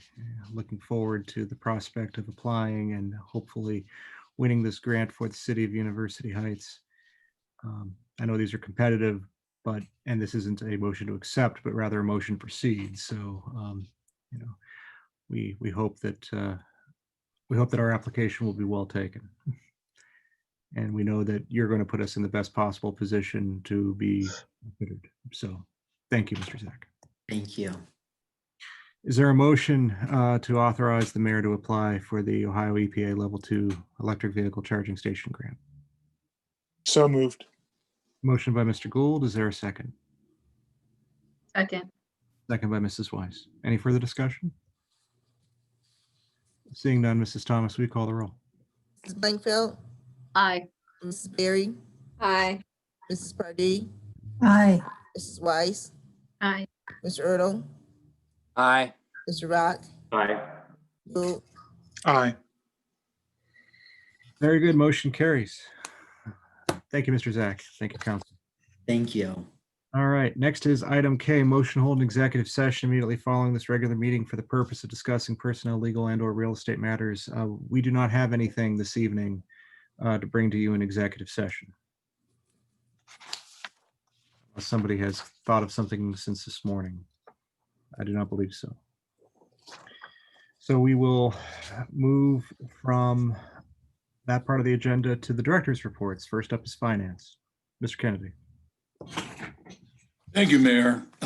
Just want to give you a little background on what we've been doing in finance. We had to file all the special assessments last week with the county. That entailed about 4,500 parcels for the city for the sewer, shade tree, and street light assessments, and also those smaller amounts, 20 or so grass cutting nuisance abatement assessments. So that all got filed with the Budget Commission. I'll be filing the tax rates that were approved tonight with the Budget Commission. That's got to be down there before the middle of next week. I spoke with the auditors who have been off-site for several months, working on some other things. They're hoping to come back into the city in the next 2 weeks to complete the audit, and have given a tentative date of mid-October to schedule a post-audit conference. So I'll keep you advised as to what goes on there, but we're looking forward to getting that completed. They also did mention that they will probably, I believe everybody knows the state is doing our audit for 2019. They will probably go back to issuing an RFP for an IPA, independent public accounting firm, to do our audit for 2020. So that'll probably be discussed at the post audit, and they would be available to answer any questions. They usually rotate those audits every 5 to 10 years, where the state comes back in for a year or two to maintain the audit, then they'll go back out to an IPA. So they indicated preliminary perspective right now that that's what they're going to do for 2020. We did receive $465,000 in CARES Act money in August, and subsequently received another $232,000 in September.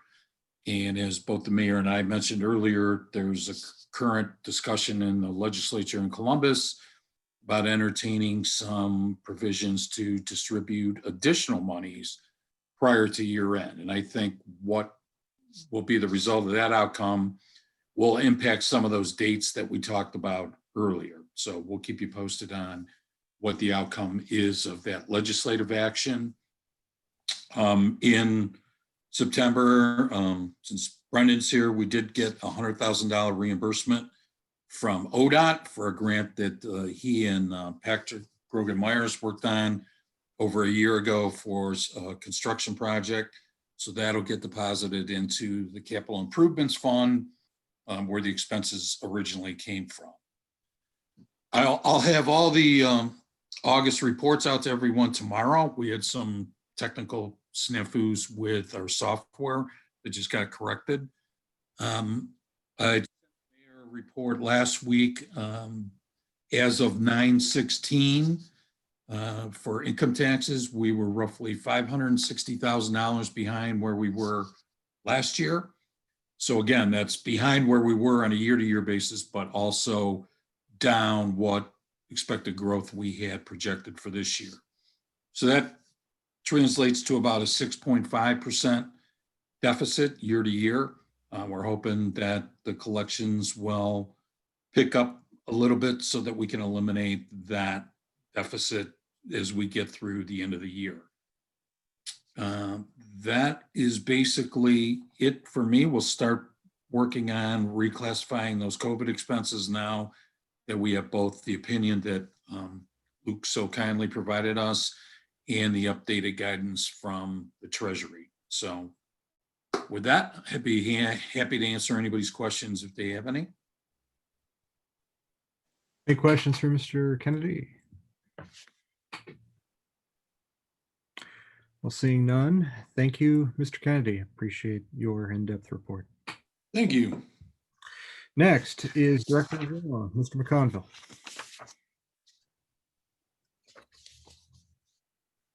Thank you, Mayor. Just a couple of items to report on. One is that I provided an updated rental registration lease to Councilwoman Blankfeld for her review. We've had a little bit of back and forth by email, but I think that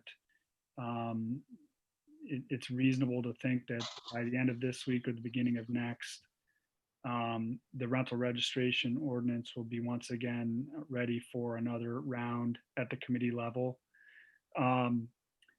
We met last week with representatives from the Heights Jewish Center to work on negotiations for the renewal of the Purvis Park, the parking lot, the pool parking lot lease. We had really a very good, productive conversation, and I anticipate that the parties are going to be able to reach agreement in principle on that in the very near future. And lastly, I had the privilege of meeting with Councilwoman Berry at the end of last week to talk about various parliamentary procedures, the charter, the open meetings law, and she humored me by letting me get on my soapbox to talk a little bit about the zoning code. That was a meeting that we had hoped to conduct in person prior to the pandemic, and the pandemic got in the way, and so we were finally able to circle back and do that, which was my pleasure. And that concludes my report. Very good. Thank you, Mr. McConville. Any questions for Mr. McConville? All right, seeing none. We will proceed to public safety. Police, Chief Rogers. Mayor, no report this evening. Very good. Thank you, Chief. Fire, Chief Perko.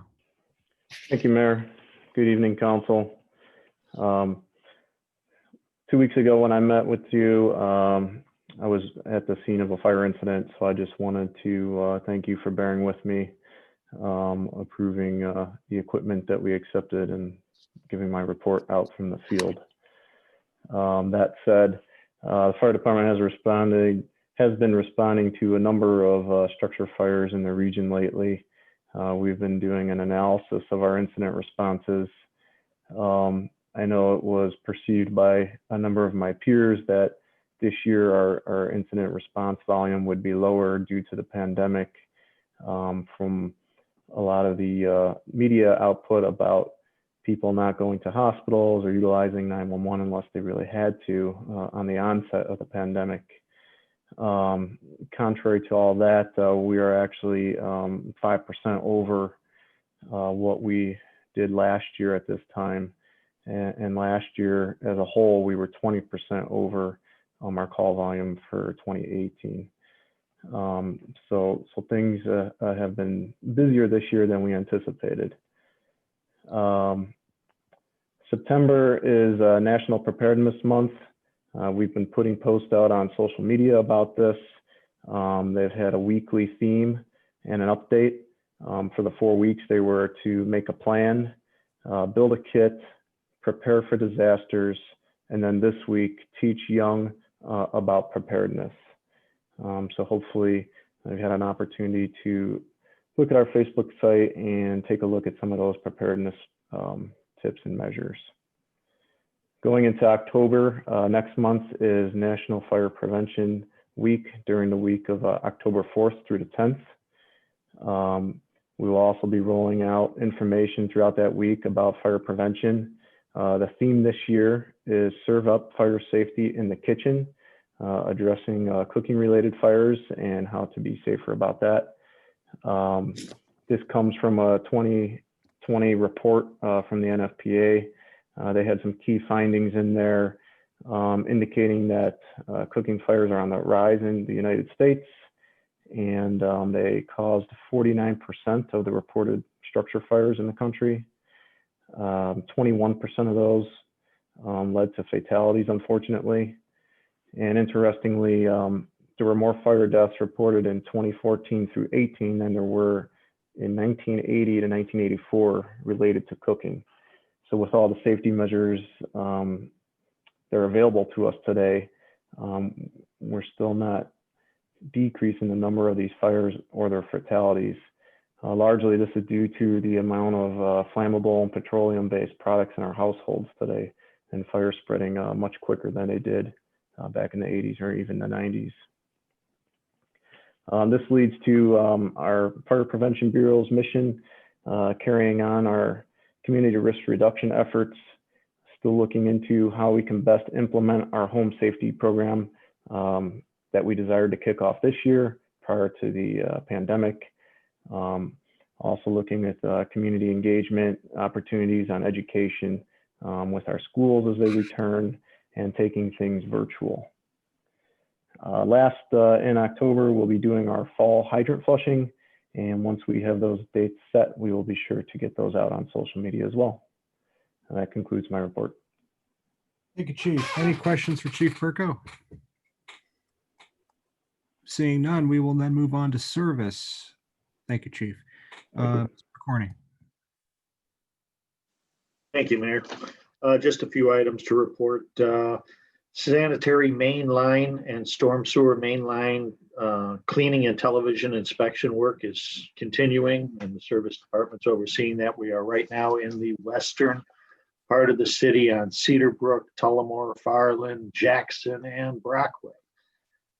They should be done with that probably in about 2 more weeks.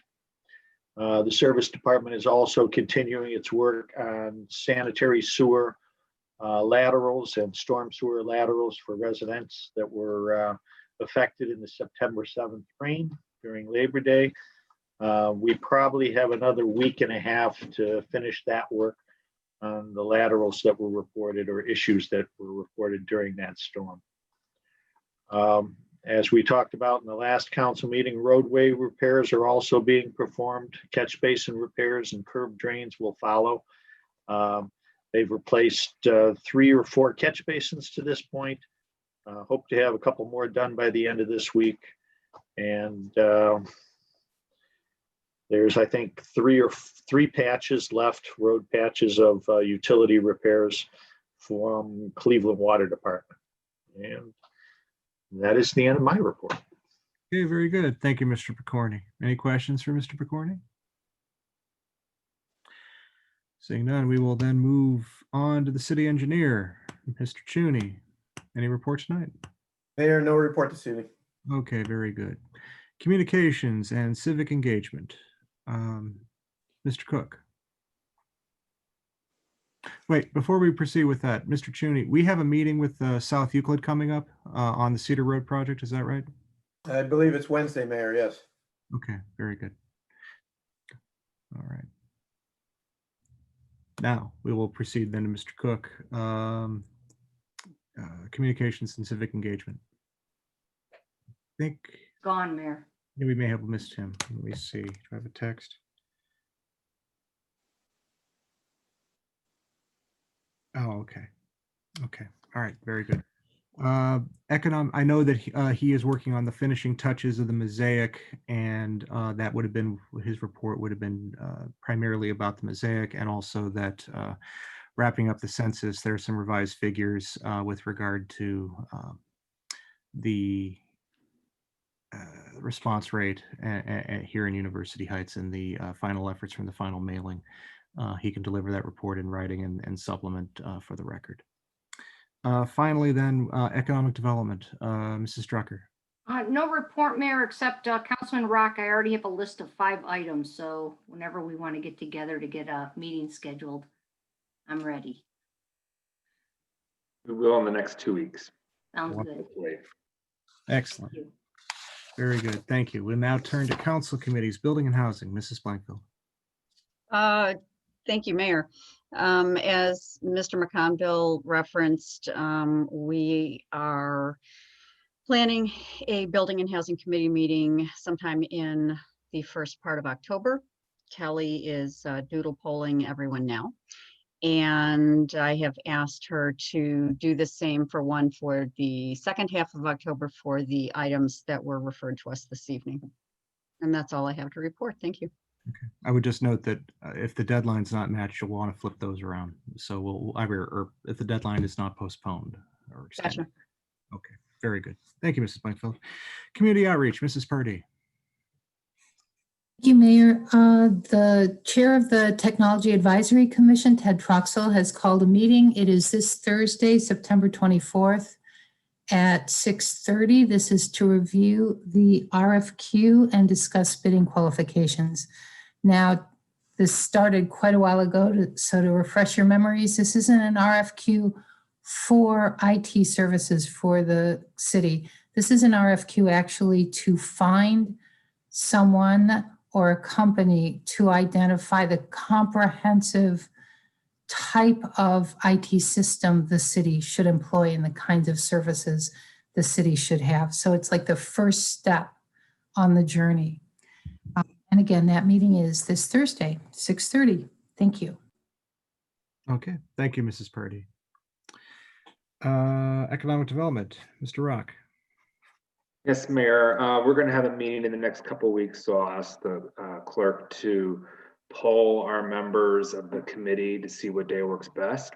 As Ms. Drucker mentioned, she's got 5 items to discuss, and I don't know if any of those are overlap with the 2 that we added today. The ones that we added today were to go over ordinance 2020-31 about the public hearings notice that Councilman Gould had some extra verbiage he wanted to discuss in committee, as well as the program that's going to come to our committee, and I believe that was ordinance 2020-45, the Small Business Assistance Program.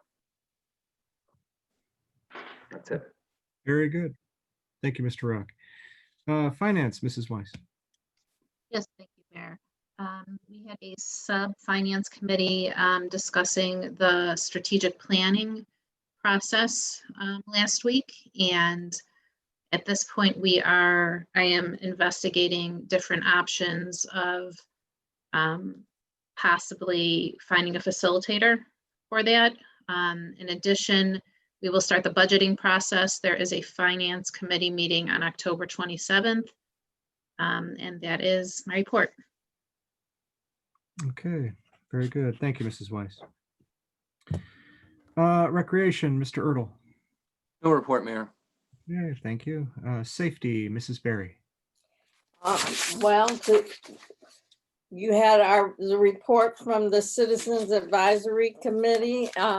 It was really a wonderful opportunity for me to get to know citizens in our city, and they did a wonderful job, and they really put a lot into it. And we are going to try to continue to meet once a month to try to make sure that we look at all the recommendations that came out of the committee. I also want to thank Chief Rogers and Lieutenant MacArthur. Did I get it right? It seemed like what comes out of the committee was that a lot of people really don't understand a lot of the policies, and there is a need for the community to have a better relationship and understand, because I think once the citizens started to, they asked questions and the chief and the lieutenant explained it to them, then they became more of a support for our police. And I believe if we can continue to get those ideas out into the community, we will have a better relationship with our law enforcement. And so I hope that that will be the positiveness that comes out of all of this. Thank you all, and I encourage you all to read the recommendations. Very good. Thank you, Mrs. Berry. It's been a pleasure working with you on this committee, and we'll continue to be. I look forward to the next phase of the Citizens Committee and our ongoing work together and with our police department and our citizenry. Next up is Service and Utilities, Mr. Gould. Thank you, Mayor. We've had the opportunity to discuss recycling, and I think have all heard from various citizens regarding that. I think it's actually raised an important point around the way that we collect the rest of our solid waste in the city. And so we're holding one of the first of a series of public hearings on the 30th at 6 o'clock to hear from the public about their perspectives and experiences with one of the services that literally touches every home in the city, and that's the collection of our trash and recycling. So whereas before we've focused on what happens to the trash, these contracts that were passed focus on what happens to the trash after our city service workers collect it. These hearings will allow citizens to help shape how we pick the trash up in our city. So thank you for that. Very good. Thank you, Mr. Gould. Looking forward to the meeting of the 30th and the public comment. Finally, we have Committee of the Whole, Vice Mayor Michelle Weiss. No report, Mayor. Very good. Thank you, Mrs. Weiss. We have reached the end of our agenda and of our reports with no executive session this evening.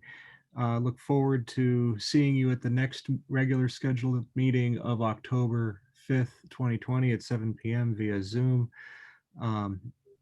Is there a motion to adjourn? Also move, Mayor. Very good. Motion adjourned by Mrs. Blankfeld, second by Mr. Rock. If there is no discussion, Mrs. Thomas, will you please call the roll? Mrs. Blankfeld, Aye. Mrs. Berry, Aye. Mrs. Pardee, Aye. Mrs. Weiss, Aye. Mr. Ertl, Aye. Mr. Rock, Aye. Mr. Gould. Aye. We are adjourned. Thank you. Have a good night, everyone. Well, everyone.